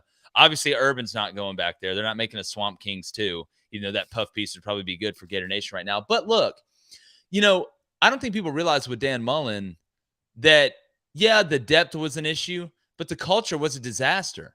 I mean, it was a soap opera between him and the coaching staff, him and Todd Grantham. It was like I was watching one of those Spanish channels, they just run in the door and start screaming at each other. And that culture takes the longest time to develop. The 3 pillars of winning: recruiting, development, culture. Culture takes the longest. And it's a tough loss at Utah. I've got Florida going 3-9. I had them at the beginning. I don't feel any better about it or any worse about it after watching them against Utah. I think Graham Mertz played a little bit better than what I thought he was going to play, but we'll see how that team holds together. But no, you can't fire Billy Napier. And the sad part is the schedule gets even worse next year. But as I told Florida fans, you want to feel a little bit better? Go look at their recruiting class right now. Go look at that commit list. Because if you slice Billy, you pony up enough money to slice Billy, they're going to go buy. They're going bye-bye. And then you're going to have to rebuild everything again, even though it is Florida. So Billy's not going anywhere, but fan is short for fanatical. think 56% of our audience thought that Florida should fire Billy Napier. Just absolutely ridiculous. If people knew like actually what went in to like having to run a program, I guess it's the same way, people yelling at the customer service person that had nothing to do with their problem. I guess it's kind of the same thing, but I think Florida will be fine in the long run. How did Columbus get over here? Had to go through some choppy waters, man. Had to go through some choppy waters. Got to be able to see the beach through the forest, Chris, not Christ. Do you worry? Do you worry about that recruiting class staying together if this season really gets sideways? Is that something that you think you'll have to combat or what? Look, if they go 3-9 like I have them, you're going to lose some guys. But the early signing period's a good thing. Money talks. They've obviously been able to pony up enough to compete. You'll lose some guys. You'll lose some battles late. But continuity at the end of the day typically wins out. And if they know who's going to be there and the guy they commit to is going to be there, it's Florida, right? We're not talking about, SMU, right? We're not talking about Boise State. We're talking about Florida. So Florida recruits itself. I think they'll be fine. But you want all the momentum you can have. And look, it's a long season. But that Florida schedule, man, it's like getting jumped by a group of ninjas. Now, Jake, there are some out there that want me to nickname you 5-7 Jake, just FYI. And you know where I'm going. Yeah. 5-7 Jake. Okay. Like I've never went 5-7 a year in my life. So go ahead and But you have picked 5-7. That brings us, you know exactly where I'm going with this. Yeah. A week ago today, and smart of you to wait while I was out of town, by the way. But we're going to get around to this. Your SEC picks. You guys over at Crain and Company dropped your full SEC predictions. For the second consecutive year, you've got the Gamecocks going 5-7. You got them 3-5 in SEC play. So I'm going to give you the floor. Talk about this. Why was 5-7 the pick? And have you learned nothing from Shane Beamer yet? First off, I love Shane Beamer. I talked about South Carolina's entrance the other day on Twitter. Absolutely love it. Coached against them up there. It's absolutely ruckus. But look, I don't go on emotion. I don't go on trends. I don't go on what happened last year. I look at this year, and I look at South Carolina, and look what South Carolina did at the end of the year last year. I don't think anybody expected that. Was 2 games away from being pretty much right on the money. But they won the game. Right? People win games, people lose games. You're either right or you're either wrong. So when I look at this schedule and just can you go through it for me? Can you go through it? I don't have it pulled up right. I just want people to understand where I'm coming from here. Yes. I'm gonna make sure. Go ahead. But here's what I'm saying. I think Spencer Rattler has made a huge jump off the field, which has affected him positively on the field. But here's where I think South Carolina's weak at. Up front on both sides of the ball. And I think any rational South Carolina fan, and you've said this yourself, is worried. But I'm not worried about Spencer Rattler. I'm really not. But guess what? Quarterbacks can't operate at maximum efficiency if you can't protect them and you can't run the ball. This is not basketball. This is not baseball. This is not golf. One person cannot go out there and play well while everybody else doesn't and win the game. That's the closest we've ever seen to that's Cam Newton, right? And there were still some guys that helped him out. So when I look at this South Carolina roster on the offensive line, you feel great about it going up against the schedule you're going up against? That front 7, you feel great about it going up against that schedule you're going up against? Look, South Carolina, special teams saved South Carolina. That's Beamer ball, right? But you can't, as a special teams coordinator for 6 years at the Division I level, you cannot rely on that consistently year in and year out to bail you out of games. It's just not going to happen. So when I look at this schedule, I think Spencer Rattler's going to play well. I like the Joyner kid. I think he can play. But if you cannot protect and you cannot block and you cannot stop the run and you struggle to rush the passer, you are not going to win. And what happened at the end of last year was huge, and it was great for South Carolina. I hope I'm wrong. I love Shane Beamer, and guess what? Next year, when I pick him to go 8-4 or 9-3, I'm going to be y'all's best friends. But I'll tell you like I tell people on the show, if I want to make people happy, I'd sell ice cream for a living. But I don't. So the schedule looks like this, Jake, just to go down it real quickly. Obviously, North Carolina tomorrow night and Charlotte, a huge season opener, tone setter, what have you. Then you've got Furman at Georgia, Mississippi State at Tennessee, then your bye week. Then you have Florida at home, who we saw last night, at Missouri, at Texas A&M, brutal 2-week stretch there. Jacksonville State at home. You close out with 4 straight home games, by the way. Jacksonville State, Vanderbilt, Kentucky, and Clemson. So like you mentioned, one of the toughest schedules in college football, to be fair. Yeah. I mean, even the non-conference. Look at Jacksonville State. That's not going to be a walk in the park with what they got coming over there sandwiched in between those games. It's a battle of attrition, right? This is my main point. South Carolina may come out and beat North Carolina this weekend. To be honest with you, for Shane, I hope they do. I picked North Carolina. I actually took the over at 63.5. I'll take that. I'm rooting for offense in this game. I think it's going to come down to a field goal. I think it's a coin flip game. South Carolina can win that game and still go 5-7, right? When you look at that schedule. The Missouri game is huge. That game is massive. Vanderbilt, y'all will beat Vandy. I've got y'all beating Florida, which I don't think that game's going to be as easy as what I thought it was going to be, as crazy as that sounds. If they play undisciplined, then they won't win it. But I don't think 5-7 is some crazy record to throw out there. I know South Carolina fans won't agree with me. That's okay. You shouldn't. The standard at South Carolina should be higher. But at the end of the day, South Carolina hadn't sent me a check. Auburn hadn't sent me a check. Bama hadn't sent me a check. Ohio State, Michigan, and Notre Dame hadn't sent me a check. I'm just going to tell you what I think. And when I look at that schedule and I look at that offensive line, losing Nichols hurts, man. God, that hurts so bad. But when I look at that schedule mixed with the personnel in the trenches, I got 5-7, Chris. And I'll be the first, just like I was last year, I'll be the first one to come back here and say, congratulations, if I'm wrong, right? But don't let me be right. Don't let me be right and come back on here. Y'all see, I read receipts on the show today about that Utah game. If it's going to click where South Carolina, let's say, overachieves your expectations, let's say they get to 7 wins, maybe 8, God forbid more. I mean, is it as simple as just the offensive line came together, the defensive front was better than expected? Is it just really that simple for South Carolina? To me, it'd have to be a combination of things. Obviously, special teams being huge, winning that special teams battle in a big way, week in and week out. I think you're going to have to catch some breaks on the road, have some teams not play very well. And yes, the offensive line and the defensive line will have to punch above their weight. But most importantly, you have to avoid the injury bug. And in the SEC, and y'all's, y'all's non-conference schedule. Speaking about getting jumped by ninjas, that's like getting jumped by, the Yakuza. I mean, that's a tough situation. You mentioned Jacksonville State, by the way, Jake. I don't know if you knew this. Furman's also a preseason top 10 team. I'm telling you, FCS. FCS, but still. If I'm Shane Beamer, whoever made that schedule, I'm walking in there. I'm opening the door. I'm closing the door. I'm sitting down, hey, you want something to drink? Oh, you want a coffee? Yeah, get this person a water. You're fired. Yeah, Furman won last night, by the way, against Tennessee Tech, 45-10. So they'll be coming in the game 1-0. God, and you got to prepare for that rich ride. Let's go 1,000 miles per hour with that Webb kid that can run. Oh God, just the worst. Like, see, this is why you don't. To me, I'm scheduling the worst teams. I'm not scheduling any of the military schools. I'm not dealing with triple option. Man, hell no. You can forget that. I'm not scheduling any school that's based on a religion. Nobody fights harder for longer than those guys that, playing for the afterlife. And I'm not playing anybody that runs some crazy alternate offense or some crazy defense. Man, somebody schedule Tennessee State. Golly. Well, Jake, let's talk about this South Carolina-North Carolina game. First things first, I think it's interesting. You're hammering the over. I'm hammering the under. I think this game, and one of us will be right, one of us will be wrong. So be it. I see this game. I've locked in my pick, by the way. I've got 31-27 South Carolina. I think this game gets off to somewhat of a slower start than we're expecting because, and here's why, Jake, because I look at it.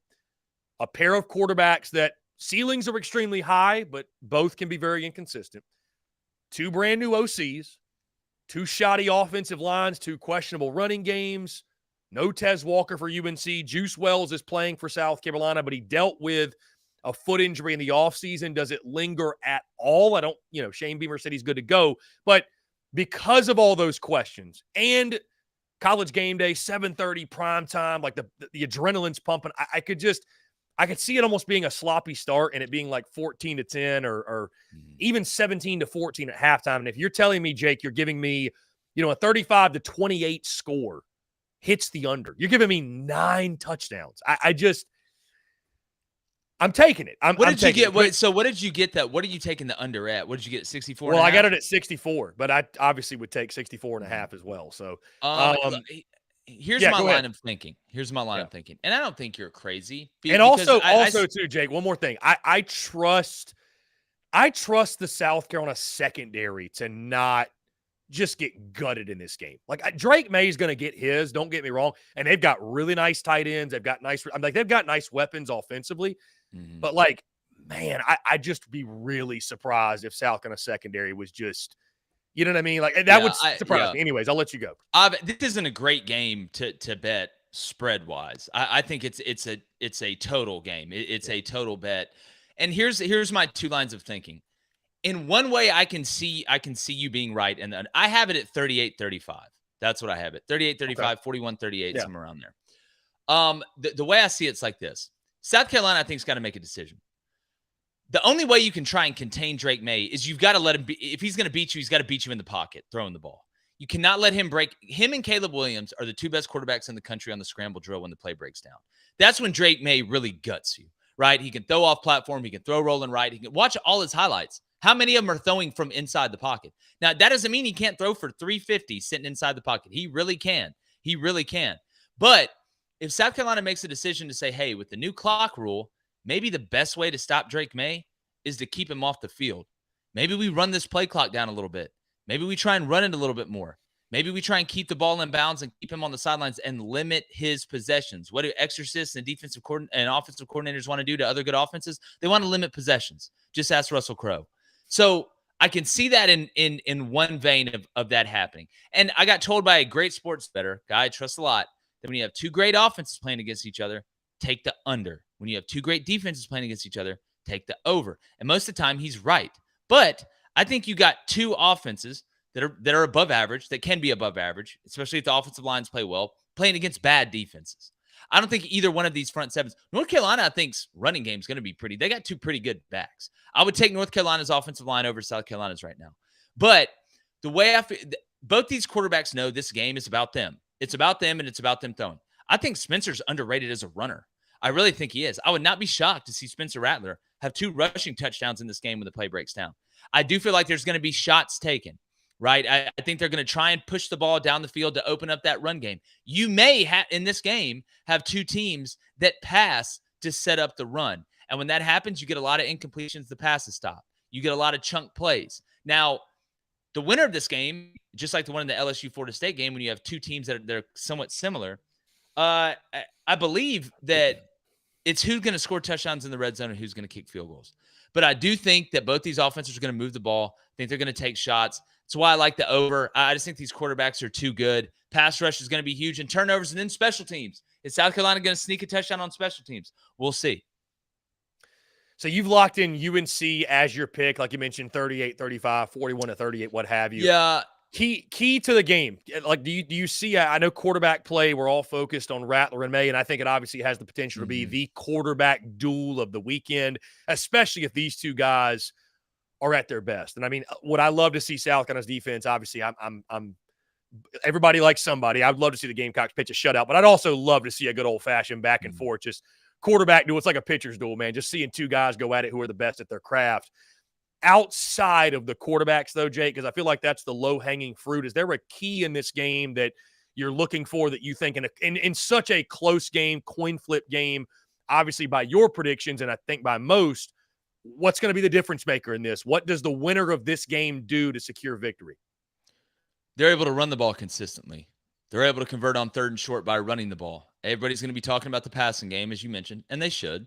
Everybody's going to be talking about Drake May. They're going to be talking about Spencer Rattler. You're going to see it's going to be a showdown. All the graphics before the game. Spencer Rattler versus Drake May. Look at the numbers. This game is going to come down to who on 3rd and 1 or who on 1st and 10 can line up and rush for 4. Because the minute you do that and the defense has to start to respect it, that's going to enhance what that quarterback can do by 1,000. We talk about balance, right? Balance keeps you on the beam. And balance to me is more than just run pass. It's decision making. But if I'm able to run the ball, I'm able to keep you even. If I'm able to keep you even, I'm able to keep you honest. That means I'm controlling the box. That means I like my numbers. That means on 1st down, I can run play action. I can run boot. I can hit guys in the flat. I can hit them on the over. I can take my shot on 2nd and 2 because I feel good enough about lining up on 3rd and 2 and being able to run the ball without having to sit here and sweat my ass off on 4th and 1 or 4th and a half yard. So with all the talk about the passing game, the running game is going to decide this. I would say that, and then the second biggest one is what I mentioned earlier. This game is not going to be won by teams that kick field goals when they get into the red zone. Offensive coordinators are not paid to move the ball in between the 20s and kick field goals. They're paid to convert on third down, and they're paid to score touchdowns when they get in the red zone. That's when you want to know how to find out if you got a good offensive coordinator. How well does the offense do when the field shrinks? How well do they do when the whole Waffle House menu isn't open? Field goals are losses in this game, in my opinion. It's teams that can score, and you're not going to hit every play from 70 yards out. There'll be a couple of those, 50 yards out, 45 yards out. When you're 1st and 10 from the 12, can you put the ball in the rectangle with the painted name in it? That's what it's going to come down to. The Battle of the Carolinas tomorrow night in Charlotte. And, Jake, just some key numbers or key things to think about. I don't have the exact stats in front of me, but what I'm looking most forward to, South Carolina, one of the worst in college football last year. I didn't even realize this until we dove in the nitty-gritty and we're doing, like, our defensive previews, and I almost couldn't believe it. They're one of the worst in college football at getting teams off the field. Third down, the third down percentage that offenses were converting against them. And to your point, when you can't stop the run, well, you're not getting a lot of stops on 3rd and 3, 3rd and 2, what have you. So I think it was like 46% they were allowing. Just outrageous numbers. Yeah. Yeah. And North Carolina can't tackle anybody. You want to know Right. a crazy stat, Chris? And look, it's a new year, a new circumstance. North Carolina had 17 sacks all year last year. You know how many Pitt had? 46. Like, just 17 sacks with that talent on the defensive line. If that happens, Spencer Rattler, he'll rip them up and down like Freddy Krueger. I was going to say also, too, North Carolina, for as good as they were last year offensively, they struggled in the red zone. I think they were 108th in scoring and 122nd in rushing in the red zone specifically. So, a couple of key areas to watch in that game tomorrow night, but you're locking in. You got UNC. I've got South Carolina. Both of us very close, obviously. Going to be a lot of fun in Charlotte. Jake, let's look at the rest of the week 1 slate because there are some intriguing games. A lot of cupcakes, obviously. Let's just go straight to the Plains because it's no secret you're an Auburn man. I've got UMass plus 35. Dude, I got it at 37.5. The minute that came out, I took it. I was going to say, I think I actually saw you tweet about that. So thankfully you're not going to be ripping me to shreds for that pick, but we're all expecting Auburn's going to get the win, but game 1 of a new head coach, man. Yeah. 5 touchdowns feels like a lot. And UMass has got a capable quarterback, that the kid that transferred in, right? He was at Clemson and Georgia Tech, I believe. I could see that game being kind of dicey at halftime, maybe early third quarter. But what's your most looking forward to, I'll just say, from game 1 of the Hugh Freeze era?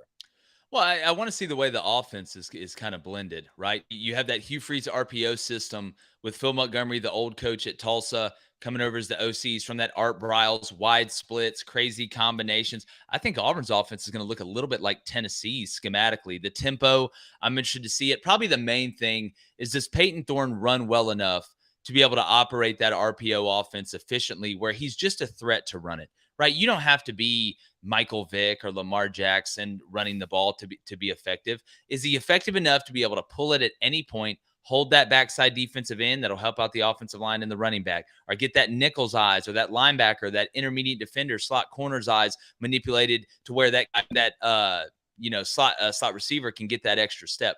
That's what I want to see, a combination of those things. And the reason I took the 37.5, look, I don't think people realize Don Brown last year had a bunch of scientists, insurance salesmen, and PE teachers running around on defense, had a top 10 defense in the country.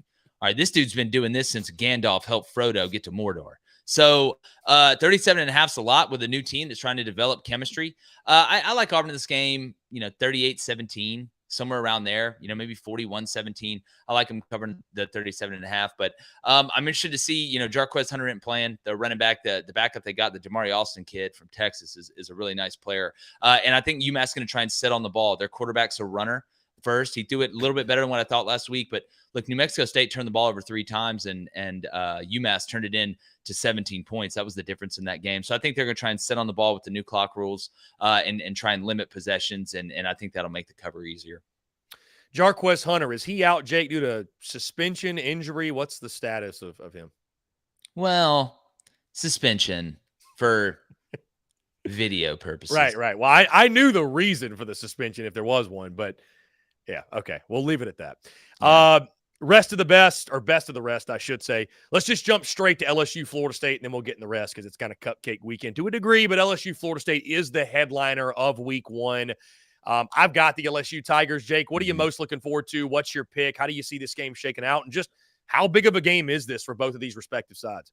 Well, I've called it the biggest insurance game of the season because it's week one. It's against an out-of-conference opponent. Both these teams, I think, are going to do well during the regular season. So if you lose this game, you can still run the table and be able to make the college football playoff, in my opinion. It's all the way in week one. It'd be a hell of a loss if there ever is such a thing. I don't believe in it, but if we're ever going to say there is, this is it. And if you win it, I do think it kind of buys you a loss. LSU's got to go to Bama, right? Florida State's got to go to Clemson. So if you win this one, this can kind of even you out. Let's say LSU wins this game, goes and loses to Bama and Tuscaloosa, and they're 11-1 and don't win the West. Bama loses to Georgia, has 2 losses. That 11-1 LSU team with a Florida State team that's probably going to be playing for a conference championship, that's a good-looking loss, and it's early, so you have enough time to move back up in the eyes of the committee and vice versa with Florida State. I like LSU in this game, 34-31.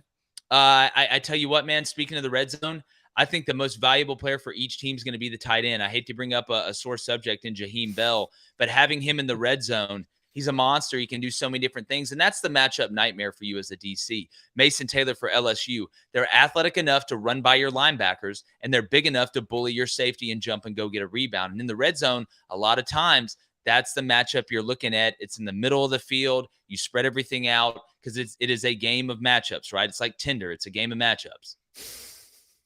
How do you feel about Johnny Wilson over 66.5 receiving yards? You said he's the he's the running giraffe or something. I think. Yeah, he's a giraffe. He's a giraffe on roller skates out there. I mean, good luck. He's a power forward for the Bucks out there playing. People say, "Oh, be careful with Johnny Wilson because they got Keon Coleman now and Jaheim Bell." Look, the more you can't double everybody, so I think having other good receivers actually helps that. So you said 66.5. Yeah, 66.5 receiving yards. Robert De Niro and them out there, they just scare me with the player props. They just know don't want to get led into a cornfield and beat to death with an aluminum bat.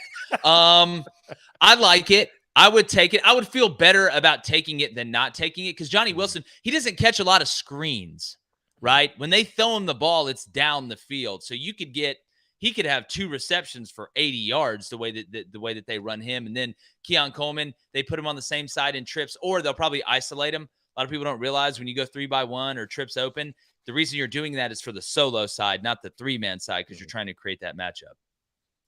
Jake, the rest of the week 1 slate looks like this: Tennessee, Virginia, Kentucky, Ball State, Arkansas, Western Carolina, Ole Miss, Mercer, Mississippi State, Southeast Louisiana, Georgia, UT Martin, A&M and New Mexico, Vandy, Alabama A&M, and Alabama and Middle Tennessee State. Do any of those games do anything for you? I think obviously the biggest of those are the cupcakes, I think, is the Alabama quarterback situation. Jalen Milroe has been named QB1. Just before you jumped on, I saw your comments on Twitter about you were somewhat surprised.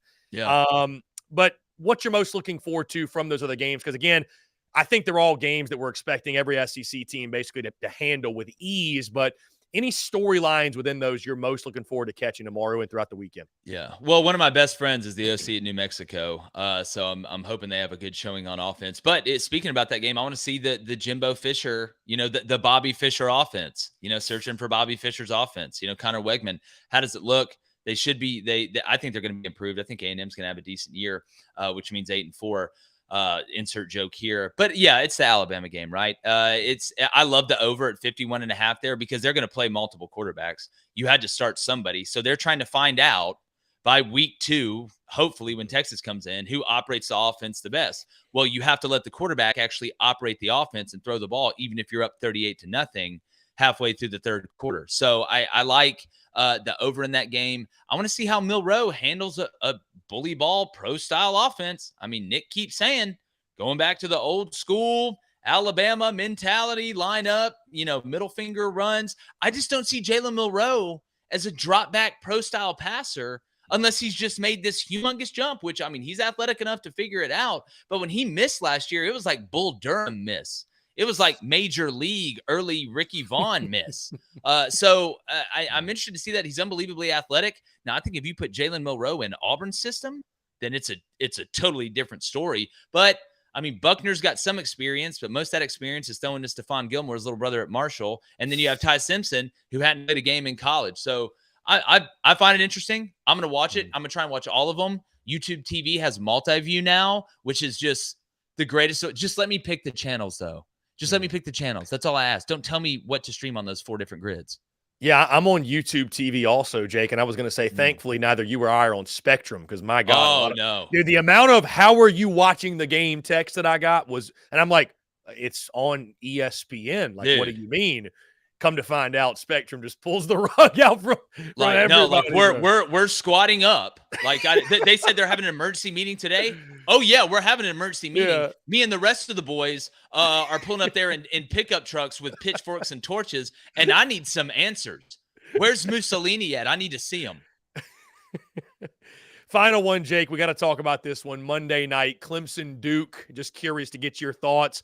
I believe that spread is, I think it's jumped to 13.5 now. Was 12.5 for a while. But your thoughts, does Clemson get a scare from the Duke Blue Devils in Durham? Well, I do want to say tomorrow we're doing our own kind of game day style episode. We have Jeff Foxworthy as a picker. That'll be up in the morning. Yeah, I was going to say, what time is that? I want to tune in. Yeah, so we're going to drop it at like normal time the show comes on. So 6:30 a.m. Central, 7:30 a.m. your guys' time on Crain and Company YouTube channel. Jeff's hilarious. We're going to do a guest picker every weekend. Excited about that. Well, when I look at this game, Mike Elko is what they did last year was incredible. They returned most of their offensive line. Riley Leonard, I think, maybe the most underrated quarterback in the country. They do have some weapons on the outside. I do like the mix of Cade Klubnik and Garrett Riley, but I do not think you would be crazy to buy that up a point and take Duke plus 14.5. You're still having to mesh with the OC in the first game where he's calling it and you're balling it. I do think Clemson is – here's the thing, Chris. When's Clemson's skill players outside – not even – I know Shipley's good. When are they going to get better? Like, where's T. Higgins at? Where's Mike Williams at? Where's Justin Ross at?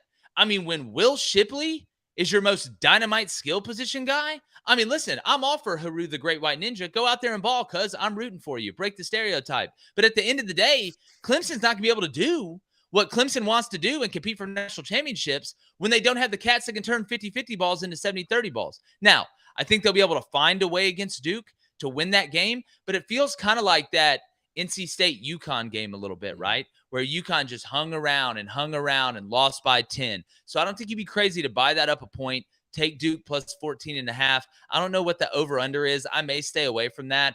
But I do think Clemson's going to have a good year. I really do believe that. Jake, game you're most excited to watch that's sort of under the radar. Is there anything that jumps out to you that maybe nobody's talking about that you're excited to get a look at this team or that team or what have you? I would say like looking at teams wise, not really. There's not one that I'm just super like, man, I can't wait to see what this team has. Actually, you know what? Texas Tech against Wyoming. I'm really high on Texas Tech this year. I know Wyoming isn't exactly the Steel Curtain Bears, but I want to see that offense operate with what Joey McGuire has now and the way that defense is upgraded. I got him playing Texas in the Big 12 championship game. I got him beating Oregon week 2. So I really want to see what they have. But a couple dog bets that I like, if you don't mind, Chris. I really like North Texas at home against Cal. They're plus 200. Cal's, it's going to be 180 degrees in Texas. North Texas, a team that, remember that heartbreaker they lost the conference championship against UTSA last year. They're going to be really good on offense. I think they're going to be just good enough on defense. I like them to beat Cal. I think they're plus 6.5 right now. I wouldn't be shocked to see that go down.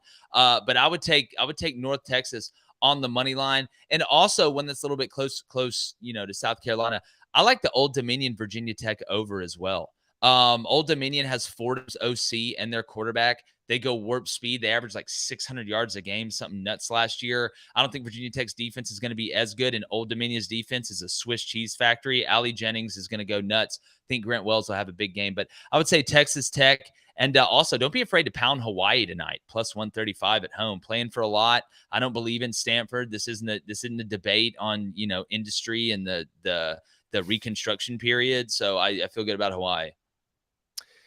Jake Crain of Crain and Company. Jake, you guys have content bleeding out of the eyeballs, as I like to say. Let folks know exactly what's going on. Obviously, week 1 of the college football season. You mentioned the College Game Day style of show, which I think will be a great watch before College Game Day on ESPN begins. I'm surely going to tune in, but you guys do a Sunday show as well. Just let the people know what you guys are up to and where they can check you out. Yeah, man, I appreciate it. We need to get you on this next week as well after this South Carolina North Carolina game, especially if they win, so you can talk your ish. But yeah, man, go to Crain and Company. We do a live. So we talk a ton of college football and NFL. That's really what we're focused on. We're going to hit some of the Major League Baseball playoffs as we get down the stretch. I just watched the Braves destroy everybody. Dude, Ronald Acuna. Crazy, I wish we'd play bad for a couple weeks. Just play bad for a couple weeks and get out of our system. We've been playing good for too long. It's baseball. But yeah, just go to Crain and Company on YouTube. It's CRAIN and Company. We're less than 1,000 subs away from 100,000. We want to hit that number before we get to the games this weekend. So please go over there and subscribe. Even if you don't like my South Carolina pick, we can scream at each other about it. But yeah, we got that game day style show tomorrow. We do a Sunday recap. We typically do it in the morning, but we're going to do it at 6 o'clock because we're going to live stream the Florida State and LSU game. Going to have some great food. Going to be talking ball, taking questions the whole time. You turn on the TV, turn the volume down, which half of y'all want to do anyway with some of the announcers they got. And we're going to talk through it, do some betting as well. So yeah, man, come check it out. It's a great time. And Chris, my brother had successful Achilles surgery. Came out of that good, but unfortunately the doctor said there's nothing they can do about his brain. He's just like that. I love it. I love it. Jake Crain at Crain & Company. Jake, it's always a pleasure, my friend. Congratulations. We made it. College football's here, man. Have a great weekend. Appreciate it. Always love coming on. Love the Gamecock Nation. You're doing a hell of a job over there, man. Really loved catching you as much as humanly possible, and let's get you on the show next week. Yeah, man. Let's do it. I'm down. All right, buddy. Soon. See ya. All right, man. Great stuff from Jake Crain from Crain & Company. Always a pleasure. What are your thoughts on Jake's explanation behind the 5-7 prediction? But it's always great talking ball with Jake Crain. That being said, guys, we're going to jump into a break because we dive in to our Q&A Power Hour. I want to hear from you here on this game day eve. Your questions, your comments, your calls, all that and more on the other side. You're tuned in to the Daily Crow. The Daily Crow is brought to you by our friends at Carolina Cigars. Carolina Cigars has been in operation since 2008, recently taken over by the Peterson family in 2020. Whether you're new to the cigar scene or whether you've been enjoying cigars your entire life, Carolina Cigars has the expertise and knowledge to make your visit to their shop enjoyable. Stop by for a fine cigar and experience their classic cigar lounge where people come together, share conversations, and become friends. So if you're into cigars and you're on Hilton Head Island, you really do need to go by and see them. They offer same-day shipping nationwide, free delivery island-wide for weddings and all special occasions. They're also proud to offer premium cigars at 9 outside humidor locations around Hilton Head Island, and they have special events throughout the year as well. They want to talk to you. They want to engage. They want to share with you their cigar selection they're very proud of and their beautiful cigar lounge. When you're in the Low Country, there's only one place for cigars. That's Carolina Cigars, and there's only one place I get my cigars. That's Carolina Cigars, Hilton Head Island's premier cigar merchant. Come and share your passion. It's all here at Carolina Cigars. Give them a follow on Instagram at Carolina_cigars, or give them a call today at 843-681-8600. That's 843-681-8600. Smoke them if you got them, and tell them that Chris from the Spurs Up Show sent ya. The Daily Crow is also sponsored by Rhine Law Firm, LLC, principally managed by James R. Rhine Jr., located at 1350 Ashley River Road, Suite 650, Charleston, South Carolina, 29407, serving the greater Charleston area.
That's your Dougie hoe.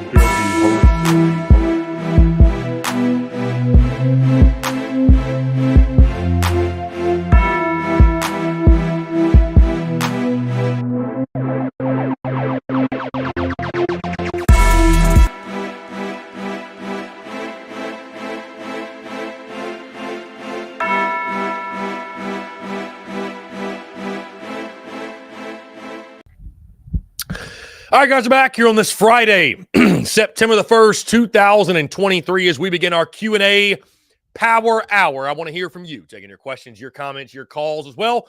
843-790-3377. The phone lines are officially open.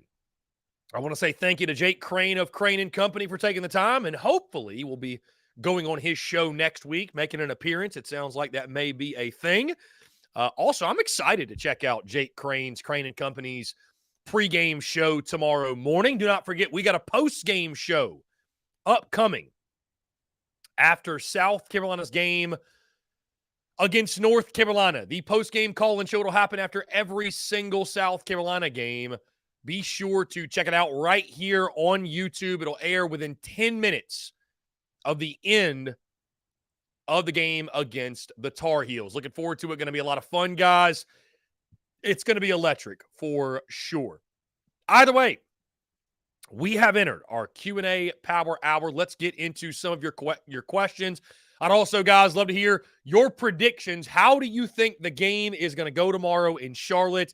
I know we're all pumped. We're excited. We cannot freaking wait. It is that time. Gamecocks football is officially back. Gamecock Fanatic starts us off. He says Florida might be the worst team in the SEC East.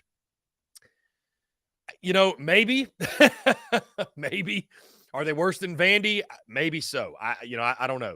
You'll have to check out the SEC power rankings when they come out on Tuesday. Lance says, my liver is not going to make it through the weekend. Lance, the latte destroyer.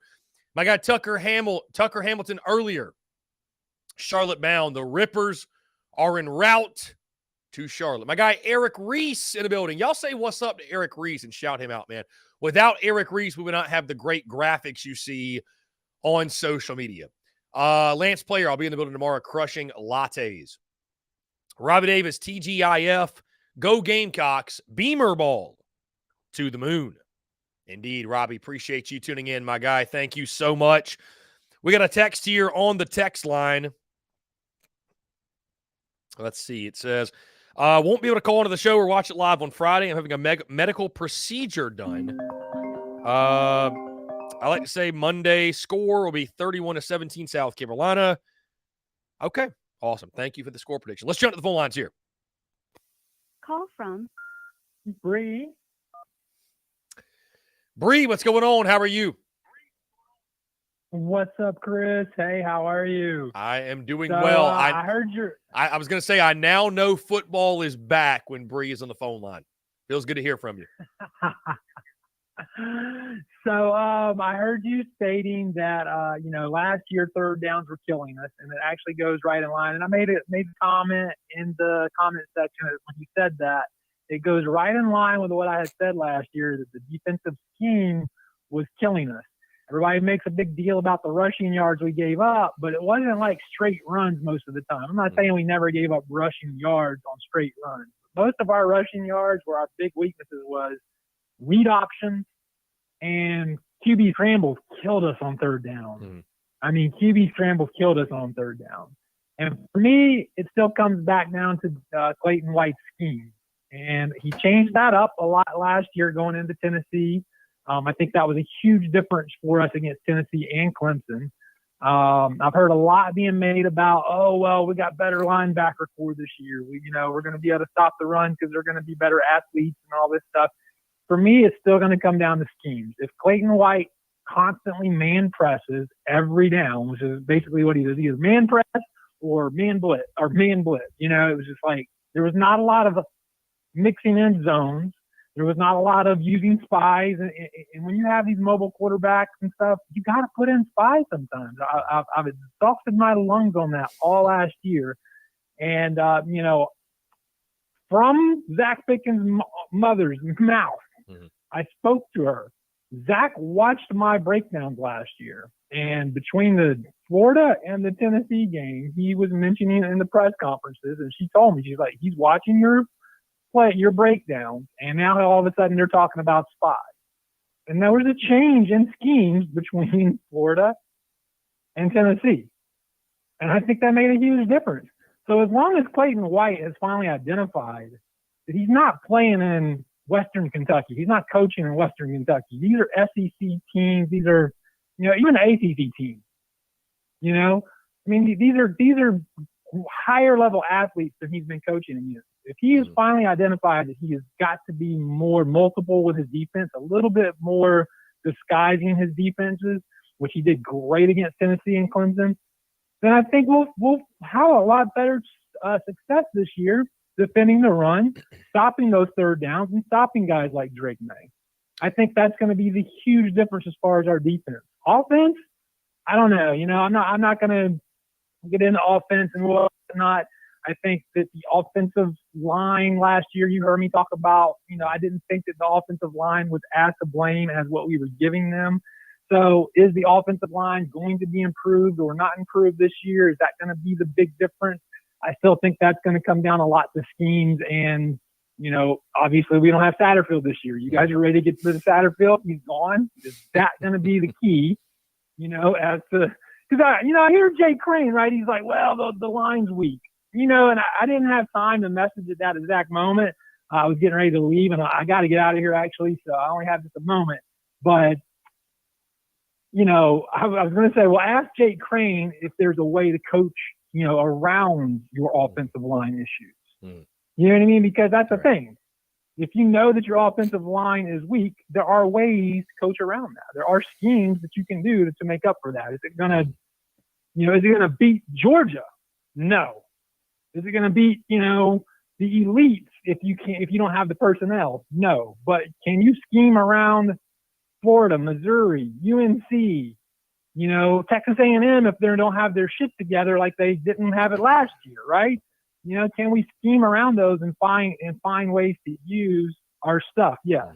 For me, defense, getting off the field on third down, like you said, is huge, and that killed us last year. You can, I said it over and over. There's a lot of focus on the offense, but you heard me call in several times and say our defense is not. Our defensive coordinator is not getting the heat he should be getting. I've heard a lot more mention this year about, Clayton White's going to be under a radar if he doesn't get that rush defense up.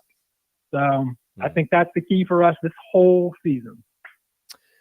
I agree, Bree. I mean, especially you look at this game and what Drake May did last year in the rushing attack for them, right? I mean, almost 700 yards rushing. So he's got some wiggle, as they like to say. I mean, he gets outside of the pocket, and I think it's going to be really difficult for South Carolina to, he's going to make big plays down the field. So, and make big plays with his legs and extend the play. And that's just, those are back-breaking, right? When it's third and 7, 3rd and 8, and the quarterback's able to scramble, get that first down. And we saw it with Connor Shaw firsthand, right? So I definitely agree with you. Improving that regard, that will improve the third down defense, those percentages as a whole. And then, Bree, I think the offense is going to be better schematically. And I do agree with you. I think there's ways to scheme around deficiencies on the offensive line, and that's certainly what we did not see enough of last year from Marcus Satterfield in those first 10 games. So I'm excited, Bree. Again, I got the Gamecocks winning this game, but I think it's going to be a very fun season. I think we are going to see improvements and some steps forward, and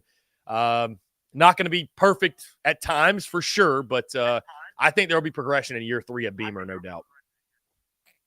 I think so.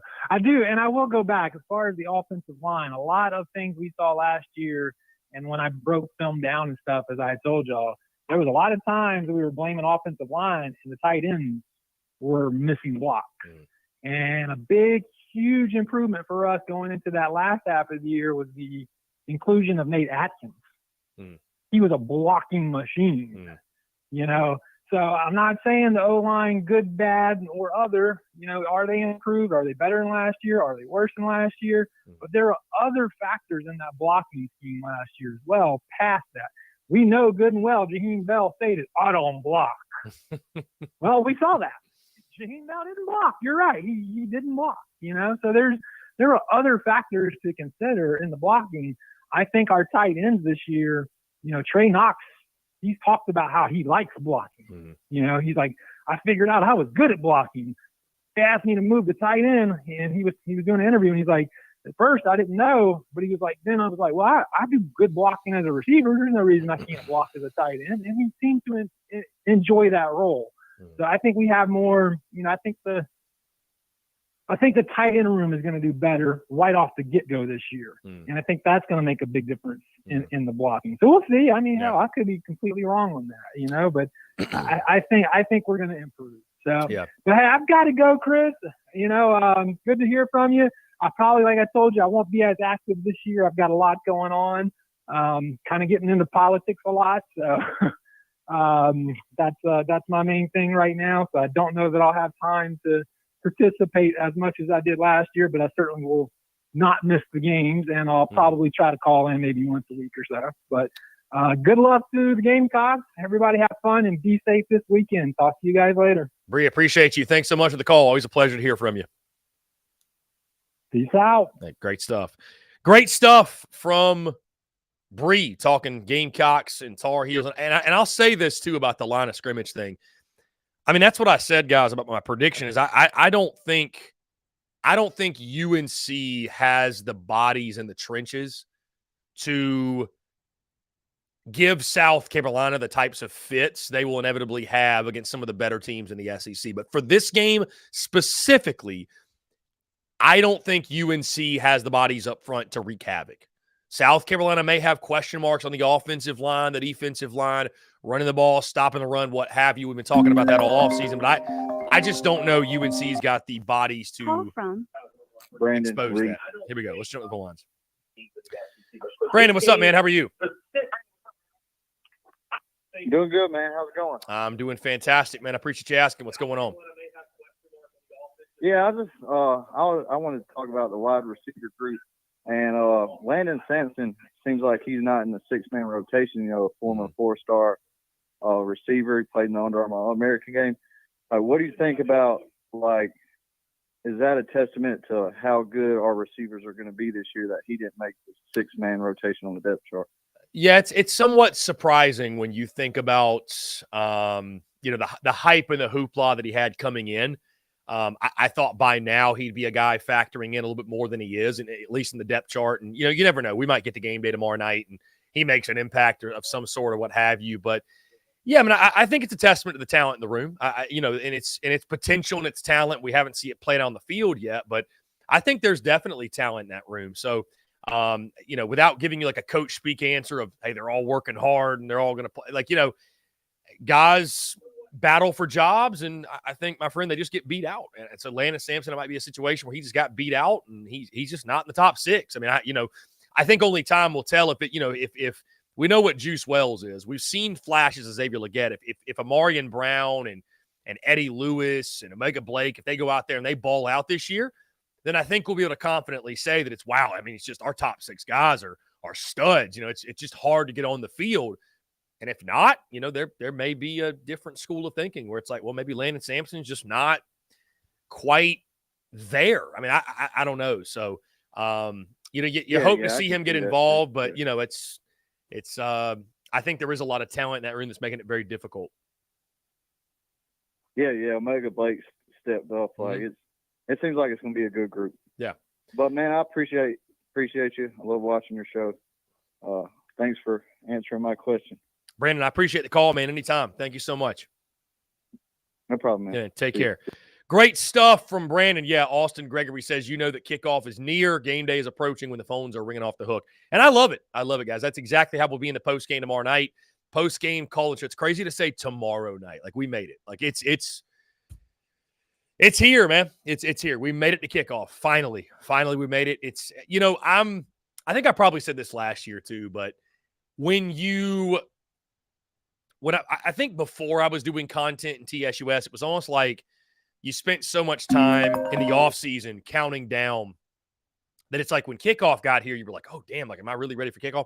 Bro, when you spend every day talking about it and breaking it down and dissecting it, like, I'm so ready for kickoff. Like, Peyton. Here we go. Peyton, what's going on, my friend? How are you? Good. How about yourself, Chris? I am doing fantastic, my friend. Appreciate you asking. What's going on?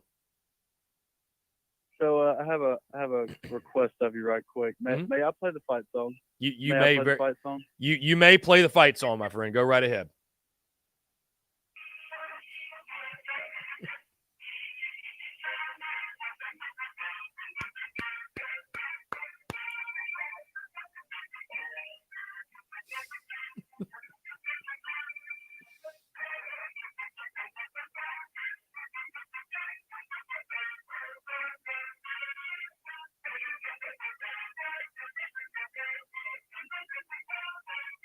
Go Cox. Love it.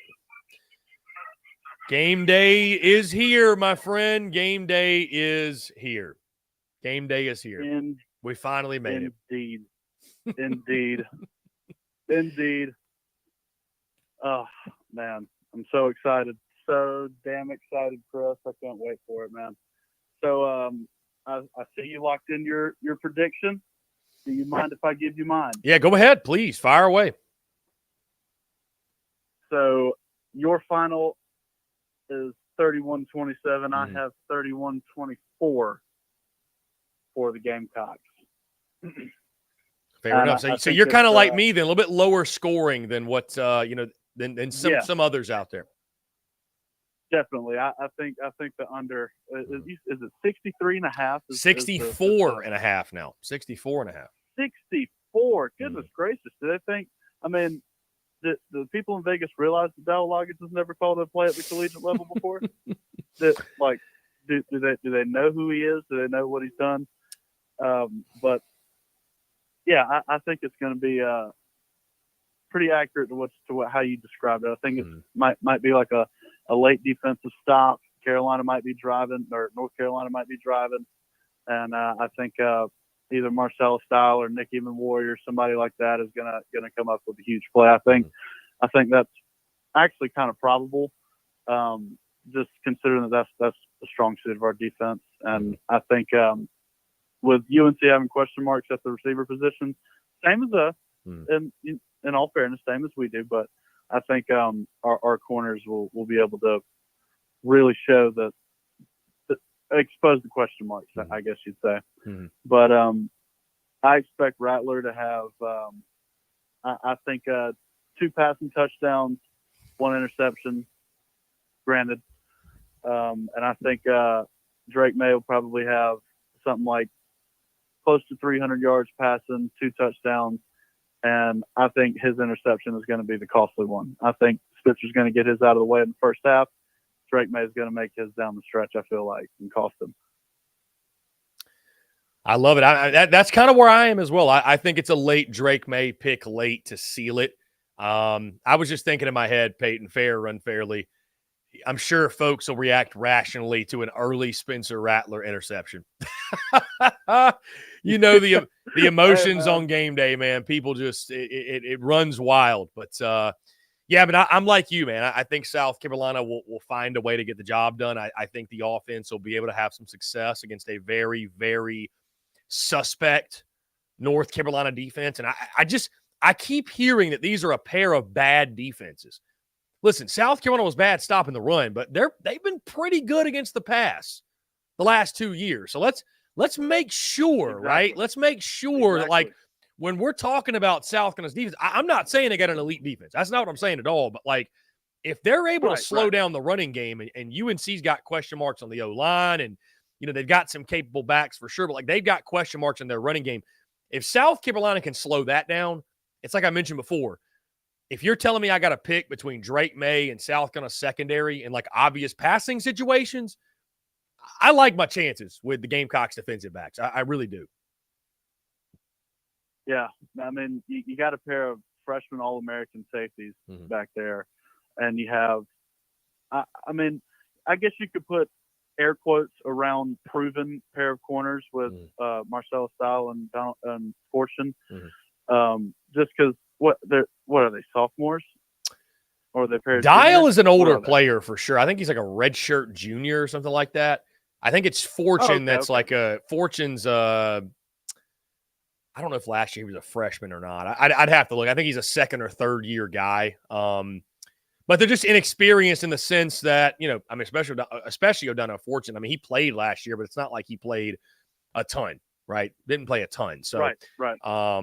Yeah, I mean, it's anytime you're replacing a pair of guys like Cam Smith, Darius Rush, I mean, it is a question for sure. But Dial's a guy, 3 interceptions last year. I mean, he played big time football. So, Right. Yeah. I'm more so, maybe concerned's not the right word, but I'm more so kind of, I'm keeping a very close eye on O'Donnell Fortune at that second corner, and just, I'm curious how he handles it. Cause like I talked about this early in the summer. Like, I have 2 core memories of O'Donnell Fortune, one good and one bad. Yep. The bad one is him being mossed by Brock Bowers, which, I mean, a lot of folks get mossed by Brock Bowers. Right. But I remember that vividly. Respectfully. And then the good one is the 100-yard pick 6 in the Notre Dame game. So, what does it mean? I trust Torian Gray, though, that he'll get the most out of a guy like Fortune. He did so with Darius Rush and, of course, Cam Smith and everybody else. So, yeah, I feel confident South Carolina secondary at minimum will be solid.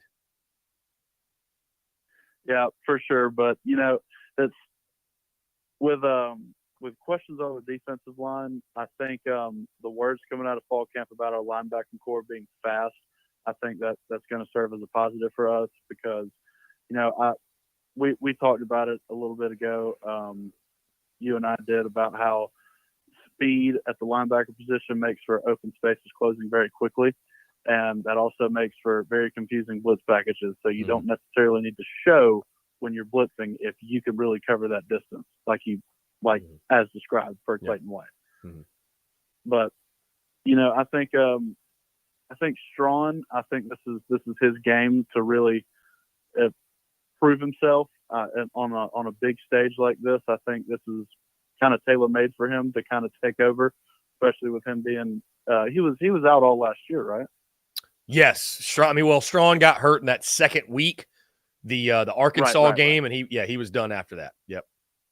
Yeah, that's right. So I mean, in his mind, he's got a lot to prove, and his ceiling is extremely high. He's a very talented player. So I think UNC's got questions up front. They couldn't protect Drake May last year, worth a damn, and I think Strawn's got a lot to prove, and I think he's going to go out there and try to do it. Like I said, I called in a couple weeks ago and said I think my hot take in the comments was UNC gives up more than 3 sacks tomorrow night, and I think that'll be true. I think we'll get Drake May on the ground more than 3 times, and I think we're going to pick him off once as well.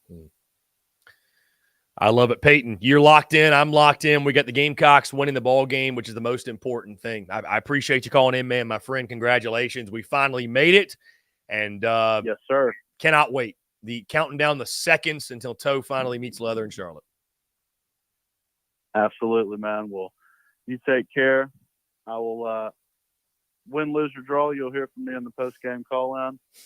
And this weather, it just feels like football outside. I can't wait for it, man. Mm-hmm. And appreciate it, Chris. Thanks, Spurs Up Show. Go Cox, buddy. Appreciate you, Peyton. You're the man. Thanks so much. Yeah, man. Great stuff from Peyton. Guys, we're going to jump into a quick break. On the other side, we'll keep the conversation rolling here on this Friday. Taking your questions, comments, calls, and more. You're tuned in to The Daily Crow. The Daily Crow is brought to you by our friends at Carolina Cigars. Carolina Cigars has been in operation since 2008, recently taken over by the Peterson family in 2020. Whether you're new to the cigar scene or whether you've been enjoying cigars your entire life, Carolina Cigars has the expertise and knowledge to make your visit to their shop enjoyable. Stop by for a fine cigar and experience their classic cigar lounge where people come together, share conversations, and become friends. So if you're into cigars and you're on Hilton Head Island, you really do need to go by and see them. They offer same-day shipping nationwide, free delivery island-wide for weddings and all special occasions. They're also proud to offer premium cigars at 9 outside humidor locations around Hilton Head Island, and they have special events throughout the year as well. They want to talk to you. They want to engage. They want to share with you their cigar selection they're very proud of and their beautiful cigar lounge. When you're in the Low Country, there's only one place for cigars, That's Carolina Cigars. And there's only one place I get my cigars. That's Carolina Cigars, Hilton Head Island's premier cigar merchant. Come and share your passion. It's all here at Carolina Cigars. Give them a follow on Instagram at Carolina_cigars, or give them a call today at 843-681-8600. That's 843-681-8600. Smoke them if you got them, and tell them that Chris from the Spurs Up Show sent ya. The Daily Crow is also sponsored by Rhine Law Firm, LLC, principally managed by James R. Rhine Jr., located at 1350 Ashley River Road, Suite 650, Charleston, South Carolina, 29407, serving the greater Charleston area.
Muscle Dougie, ho.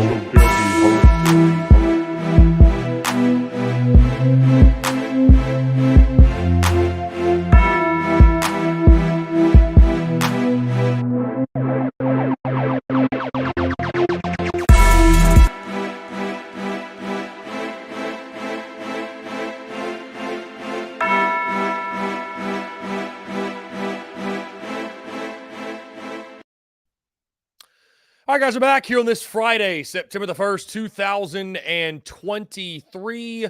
Appreciate each and every single one of you tuning in, guys. If you were on the road right now to Charlotte, North Carolina, or will be heading up there, safe travels to you all. Cheer on the boys and bring home the victory from the Queen City. We'll get back into your questions. We got a text here. Brantley Harvey, has sent this a couple of times. I'm sorry, Brantley, for just now getting to your text. He says, from now until game time, I'll be sitting in a dark room with strobe lights, listening to Rooster by Alice in Chains and Sandstorm at volume 72 until I pass out, wake up, and do it all over again. Game day eve. To hell with the footmen and go Cox by 90. Legendary stuff. Let's jump to the phone lines here. Robbie Davis, Zaxby's Hall of Famer. Robbie, what's going on, my friend? How are you? I am doing fantastic on this game day eve. Can we just skip Friday from now on for the rest of the season and just go right into Saturday? You realize what would happen if we did that, right? What would happen? Thursday would become the new Friday. There would always be a game day eve. Okay, now that you say it that way, that makes a lot more sense. Just broke your brain there. Didn't I? Anywho, I'm just ready for it. I'm just ready for it to get here. Okay, I'm like chomping at the bit to watch some Gamecock football. Okay, I got to watch Charleston Southern play last night. That game was a heck of a lot closer than I thought it was going to be. Charleston Southern won 13-10. And I was not expecting North Greenville to get the kind of defensive pressure on Charleston Southern that they did. And also, while I'm on the subject, I think they need to get rid of the whole 10-second runoff thing. I think that's stupid. Okay, because that basically forces you to waste a timeout for a stupid reason. So I think they need to get rid of the 10-second runoff rule. And if it wasn't for that 10-second runoff, North Greenville very easily could have won the ball game or tied it with won the ball game with a touchdown or tied it with a field goal. 13-10 ball game. What a riveting performance. But we had a good time. The weather wasn't bad. It was great. But the game I'm more concerned about is tomorrow night against the Tar Heels. And me and Marion R26, we were very elated whenever Nebraska got beat last night. So we were very happy about that last night. And I think at this point where we are in the week, the defensive secondary is getting absolutely sick and tired of hearing about Drake May. All we've heard is about Drake May. So I think Spencer Rattler is going to come out tomorrow night with a chip on his shoulder with something to prove and show that Drake May is not the only great quarterback in this game tomorrow night. So I'm really excited to see how we attack the North Carolina defense tomorrow night. Robbie, above all else, attack, right? Attack. Exactly. Attack. And keep Drake May on that mother freaking sideline. Because like I said yesterday, he cannot hurt you if he's sitting on the sideline twiddling his thumb.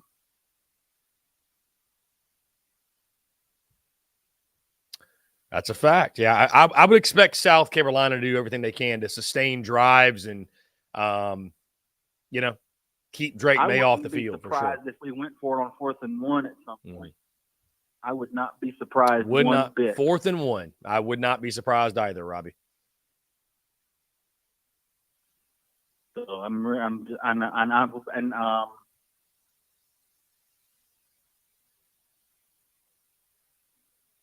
if we are able to sustain drives, get 12 to 13 to 14 play drives and score in the process,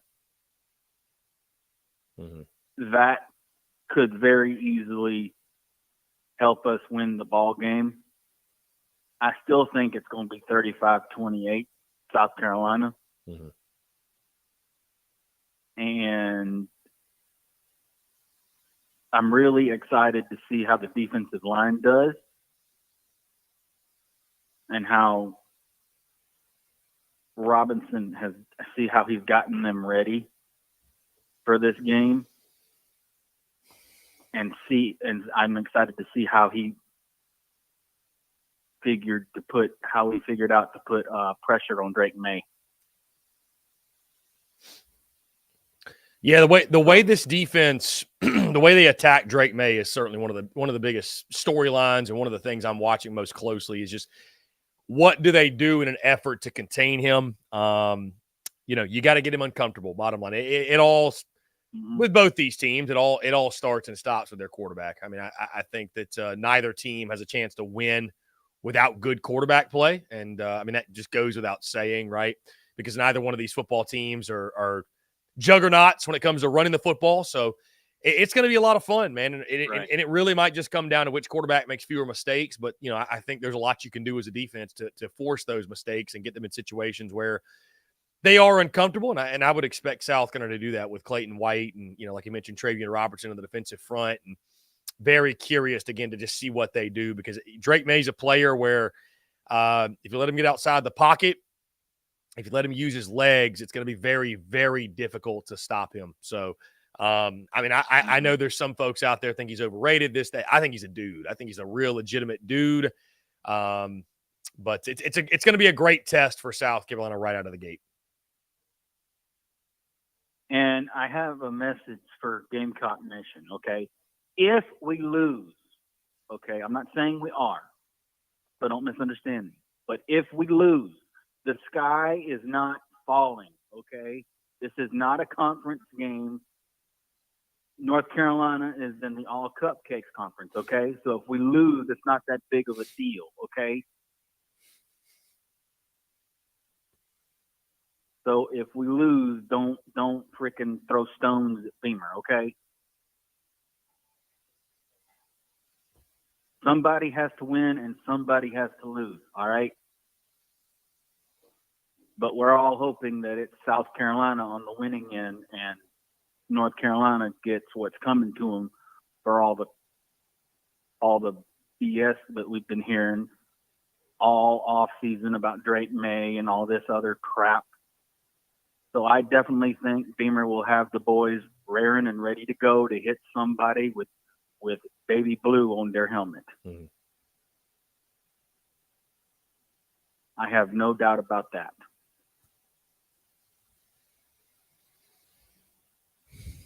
Indeed. It's going to be a lot of fun, Robbie. Looking forward to it. That's all I got, and I will give you my 10 cents on Monday on what I thought of the game. Sounds good. I'm looking forward to it, Robbie. It's going to be a hell of a weekend. Oh, for sure. For sure. All right, man. Have a great weekend. Go Gamecocks. And to heck with North Carolina, you bunch of blue pants wearing losers. Well said, Robbie. Well said, as always. All right, buddy. I'll talk to you on Monday. Yeah, man. Sounds good. Take care, Robbie. We'll talk soon. Great stuff from Robbie Davis. What a legend. What a legend Robbie is. 843-790-337. Some guys, let me also announce this. My guy Eric Reese just sent over the new graphic for our Prize Picks plays, and my goodness, it is fire. Absolutely fire. Cannot wait for you guys to see this. 843-790-3377. Guys, we'll get back into your questions. Let's see. USC Edit says, Daddy Matt called me last night, told me he's getting very anxious for the game tomorrow. He said, my team just isn't any good. They're soft. They're losers. Okay, interesting call there from Mac Brown. Daddy O says, Cox 42, UNC 17. Yeah, you guys keep your predictions coming. S. Rastafari says 45-21 Gamecocks. Tommy Wallace has 34-20 Gamecocks. Daddy O says Florida football equals a tire fire. My question will be this, guys. Are there any Gamecocks out there? Is there anybody out there with any sort of Gamecock slant, bias, whatever? Is there anybody out there not picking South Carolina to win this game? Is anybody? Do we know of any UNC folks? Are they picking South Carolina to win this football game?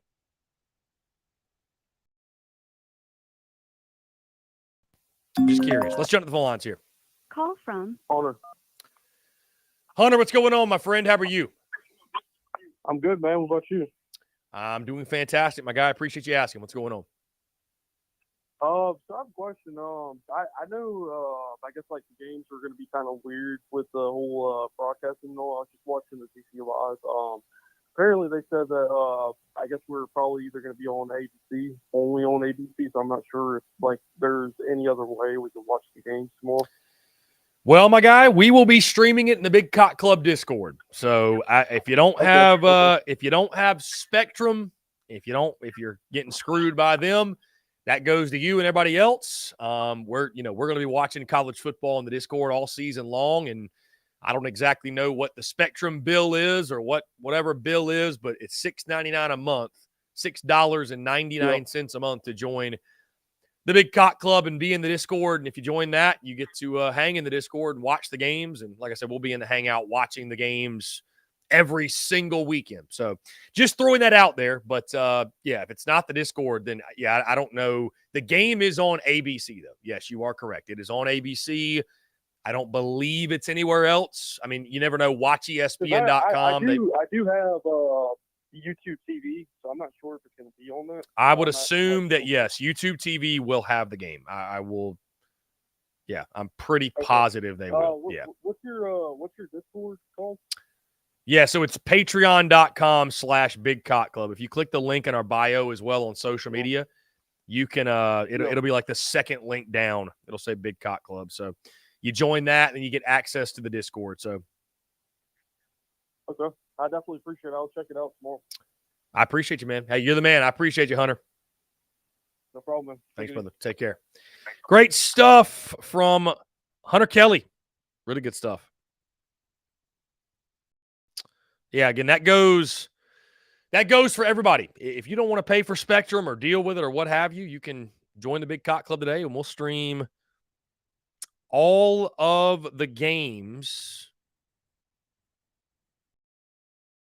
in the Discord. So looking forward to it, guys. 843-790-3377. Bruin Nation says, Chris, what's the uniform combo? Bruin Nation, we've talked about this, and I've mentioned from what I've heard, I mean, Beamer solidified garnet tops, right? I've heard white garnet white. I'd like to see the full-on fit. Let's jump to the lines. Savage, what's going on, my friend? How are you?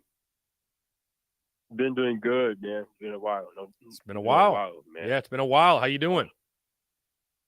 Doing okay. Doing great. Very amazing. Just had a good summer. It was too hot outside, but kind of chill tone. How about you?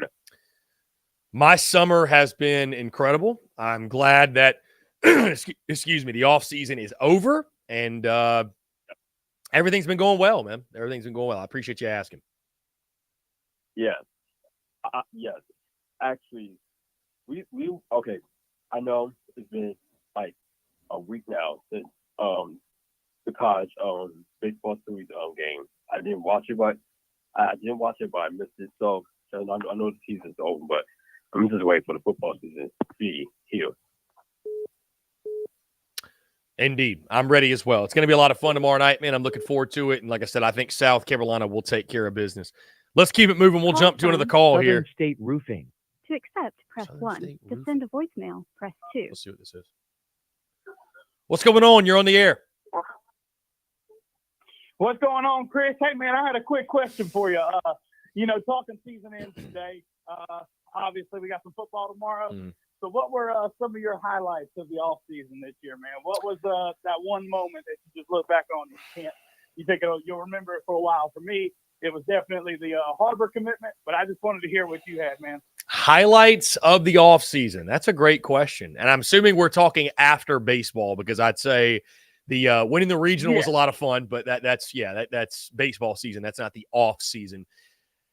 The Harbor commitment was cool. I mean, I'd have to say, man, going to SEC Media Days was pretty cool. That was a pretty neat week and a lot of great content, met a lot of great people.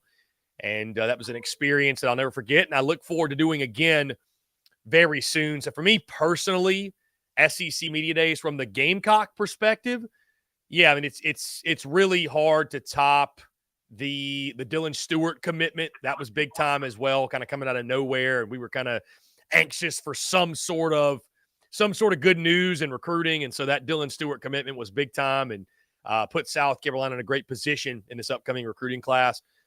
I mean, outside of that, man, not to sound corny or cheesy, but every single day doing the show, it's just always a pleasure. It's always a blast. The off season can somewhat drag on, and talking season can sometimes feel like it's never going to end. But you guys calling in and conversating and doing the show every day, and the engagement, the interaction with the content we created, it makes it go by much, much quicker. So I do appreciate it. So, and also too, man, how can I forget the season simulation series? Those are always just an absolute blast. So there were a lot of highlights of the offseason, but, I'm glad that we put it behind us and kickoff is upon us. Absolutely, man. That's all I got. Appreciate it. Hey, I appreciate you, man. Thanks so much for the call. Great stuff. Great stuff there, guys. Just got a text, by the way, a picture from a guy who works in Charlotte of a picture of Bank of America Stadium. It is beautiful, man. I'll post this a little bit on social media. Really good stuff. Got a couple of texts here. Hunter Stanley here, wondering what you're cooking up with this weekend. I'm talking about what protein you're grilling, what sides you're going to have. Beat the Footmen. I don't know. That's a good question. We might do steak. I think steak sounds really, really good. Maybe do some wings. I'm not sure about the veggies. I don't know. I have no idea. I have not, honestly, I have not solidified it all. I have not solidified it all, just to be transparent. Maybe even just do pizza. I don't know. We'll figure out the game day spread. DG Doremus chiming in. How do you think Spencer Rattler will perform against the Footmen, Tar Heels? Are these dudes like all together that I call them Footmen? Defense, I think he'll be slow out the gate and catch his stride the second quarter, do very well. Also want to give a birthday shout out to my good friend and frequent listener of the show, David Barnes. I hope it's a good day for him. I'm excited for the game. Reminds me of the season over back in 2006 when the text cuts off. Yeah, I mean, listen, I think Spencer Rattler, this entire offense, have a really good opportunity to have a good day. It just, part of it, man, is UNC's defense is just not very good. like, they're just not very good. I mean, just call it for what it is. But I think South Carolina, it's a lot to prove for them as well. I think they want to come out, make a statement early on. Hey, it's a new era of offense. Like, we're going to pick up where we left off and not go back to being so anemic and so ugly, if you will. So I think South Carolina will have a productive day offensively. They'll do enough to get the dub, which is the most important thing. Guys, that being said, we're going to jump into one final break. And on the other side, I want to close out the show in style with your questions, your comments, your calls, and more. You're tuned in to The Daily Crow. The Daily Crow is brought to you by our friends at Carolina Cigars. Carolina Cigars has been in operation since 2008, recently taken over by the Peterson family in 2020. Whether you're new to the cigar scene or whether you've been enjoying cigars your entire life, Carolina Cigars has the expertise and knowledge to make your visit to their shop enjoyable. Stop by for a fine cigar and experience their classic cigar lounge where people come together, share conversations, and become friends. So if you're into cigars and you're on Hilton Head Island, you really do need to go by and see them. They offer same-day shipping nationwide, free delivery island-wide for weddings and all special occasions. They're also proud to offer premium cigars at 9 outside humidor locations around Hilton Head Island, and they have special events throughout the year as well. They want to talk to you. They want to engage. They want to share with you their cigar selection they're very proud of and their beautiful cigar lounge. When you're in the Low Country, there's only one place for cigars. That's Carolina Cigars, and there's only one place I get my cigars. That's Carolina Cigars, Hilton Head Island's premier cigar merchant. Come and share your passion. It's all here at Carolina Cigars. Give them a follow on Instagram at Carolina_cigars, or give them a call today at 843-681-8600. That's 843-681-8600. Smoke them if you got them, and tell them that Chris from the Spurs Up Show sent ya. The Daily Crow is also sponsored by Rhine Law Firm, LLC, principally managed by James R. Rhine Jr., located at 1350 Ashley River Road, Suite 650, Charleston, South Carolina, 29407, serving the greater Charleston area.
Muscle Dougie, ho.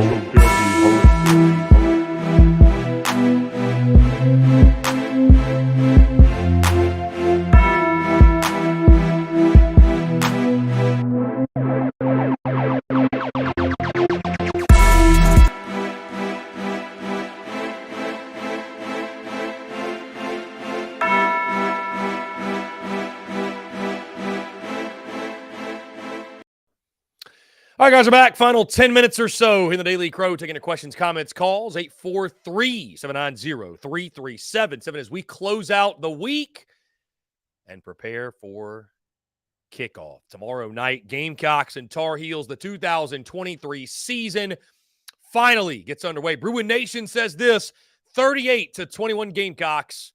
Later, peeps. Bruin Nation, have a good one, my friend. Enjoy yourself. If you're going to the game, safe travels. Have a fun weekend. Let's jump to the phone lines here. Call from That was Miller. Here he is. Savage, what's going on, my friend? I'm not sure what happened there. Yeah, I know. I don't know why, but he just called the conversation like, what? Anyway, I wanted to get to review some things over the summer that people had committed to baseball and all this stuff. And honestly, a good friend of mine had committed to South Carolina. His name is PJ Milano, and he is a good, amazing player. So I guess he played real. Yeah, I saw his social media, and he's coming here and he's staying home, and I cannot wait.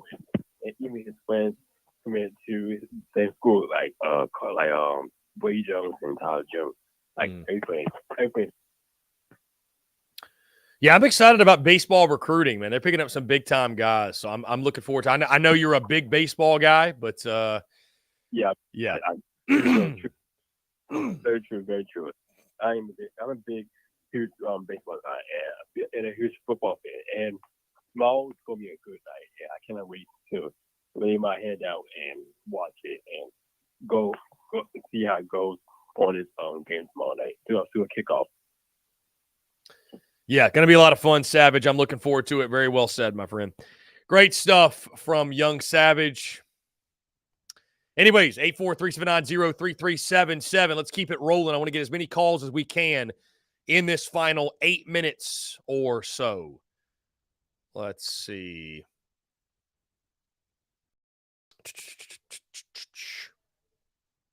Let's see. Michael says, cannot wait for the first ever post-game call-in show tomorrow night. Win or lose, it's going to be wild. We'll be rocking with you, bro. Go Gamecocks. Michael, I appreciate that. Going to be a lot of fun, man. I'm looking forward to it. It's really going to be too for you guys. I mean, I'm going to do my quick post-game reaction video. And I mean, I'm naturally probably going to give some commentary, but I'm going to save most of my thoughts for the Monday show. And I mean, the whole point of the post-game call-in show is, you guessed it, to take questions. So I want to say thank you as well to our friends over at A1 Air Quality Services for sponsoring the post-game call-in show. Going to be a lot of fun. Let's jump to the phone lines. John Edwards. John Edward, what's up, man? How are you? Good, you? I'm doing well. I appreciate you asking. What's going on? None. Just so super pumped about tomorrow, and especially since I'll be there. Like I said, I can't wait till we can season start tomorrow. Especially, like I said, I'll be there. So that's awesome. You will be in attendance. That's awesome, man. Yeah. My long story short, I'm not gonna drag on here, but so when I was a sophomore in high school, it was my first ever, I'll say, real basketball coach. And so he lives in North Carolina. He's like, hey, you want to go? And so he's going to pick me up here in Rock Hill tomorrow sometime in the afternoon, and then we're going to figure out the rest of the day from there. But, yeah, my JV coach is from high school is the guy I'm going with. Nice. Well, y'all have fun. So, yeah, y'all have fun. Safe travels. So, yeah, we're looking forward to it, and hopefully not walk out of that stadium not happy. Yeah, it's going to be a good game, and I'm looking forward to it. Like I said, I think it's a very back-and-forth competitive game, 50-50 game, and I do think South Carolina will find a way to get it done. Yeah, me too. I mean, just get the job done. I don't care how it looks, how you do it, but maybe just because it's week one, I don't care how you get it done. Just, at least for week one, just get the job done, and we'll see when even any adjustments the rest of the season that needs to be made. Indeed. I ain't all about the score, dude, but but I don't even want. Well, I probably won't even drop one just because I don't know. But it's just I do have us getting a win, but like maybe like let me say this, like maybe it's because the reason I gave some of these other quote shows outside the US a hard time about wrong predictions and stuff like that about their season this year. Maybe maybe I thought about it because it's what Jake said when you had him on earlier. He's like, when people are like, oh, we don't like these predictions that are going out. He's like, that's fine. He's like, I mean, this fan base wants a higher standard. Mm-hmm. Maybe that's why I get some people a hard time, but maybe it's only because we want to go up. Right. I mean, I would say this, John Everett, if you're a Gamecock fan and a 5-7 prediction doesn't piss you off, then you don't have a pulse. You know what I mean? Like you should be pissed. I mean, that honestly, like the only program in the SEC in the entire conference that should not be pissed off at a 5-7 record projection is Vanderbilt. That's it. I mean, every other team in this conference has higher expectations than that, right? I mean, they just do.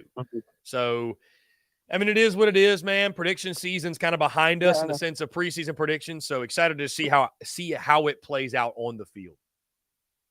Yeah, me too. Real quick, while I get out of here, let me just give me like an in-depth answer, but I just want to get your thoughts on the news today of the 3 schools joining the ACC.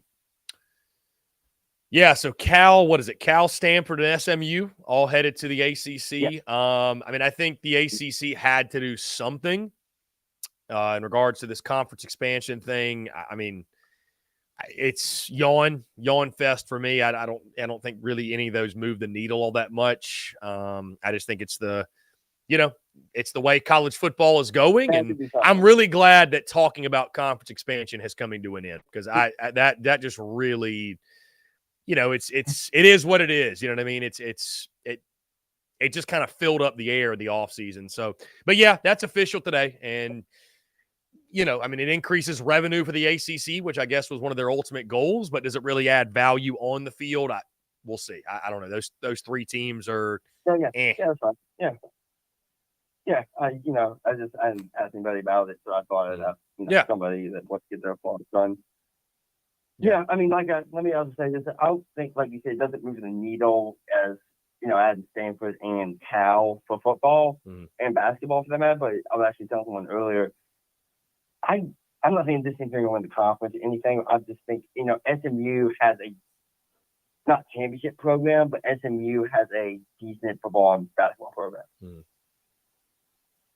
Yeah, true. I mean, it's not just. You're right. It's not just the football side. It's a good point. Yeah. All right, dude. I'll get out here and see if anybody else wants to jump in. But yeah, you have a great weekend once again to everybody, and I will be there. I'm really excited to be there tomorrow. John Eber, y'all give him hell, man. I appreciate you calling in. Always a pleasure. We'll talk soon. I think. Great stuff from John Edward as he takes us into the end of the show. Let's get to some of these predictions really quickly. Justin Martin says 34-27 South Carolina. Madison Duncan 35-20 South Carolina. Gamecock Fanatic will 2001 be played tomorrow in Charlotte. I have no idea. Neutral site game. Maybe it was played at the bowl game, so it might be. I don't know. Let's see. Driftwood says, where's Rebecca? I have no idea. Said she hasn't called in this week. Driftwood said we lost 1 game last year when she called in, I believe 6-1. Well, Driftwood, it's a new season. So it's a new season. We'll roll the dice and we'll take our chances. We'll roll the dice and we will take our chances. Mantis says 35-20. 35-20 victory predicted. Gamecock Fanatic Chris, do you think Duke has a chance against Clemson, and does the Florida game feel more comfortable now? I mean, Gamecock Fanatic, I picked South Carolina in the preseason back in July, I should say, in the summer. I mean, I picked South Carolina to beat Florida by 3 scores anyways. So, yeah, that's definitely a game you should win.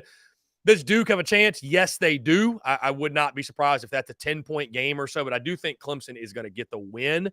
I could see it being close, though. My guy Brad says, thanks for making sure I had the beer ball towel before I head to Charlotte, homie. Was good seeing you, Brad. Was great to see you as well, my friend. I'm glad I could help, and I thank you, my friend, for your love and support. Austin Gregory says 49-27. South Carolina gets the dub. Final one here, Mantis, over under 100 yards for the Kerryon Joyner. Rushing yards, under.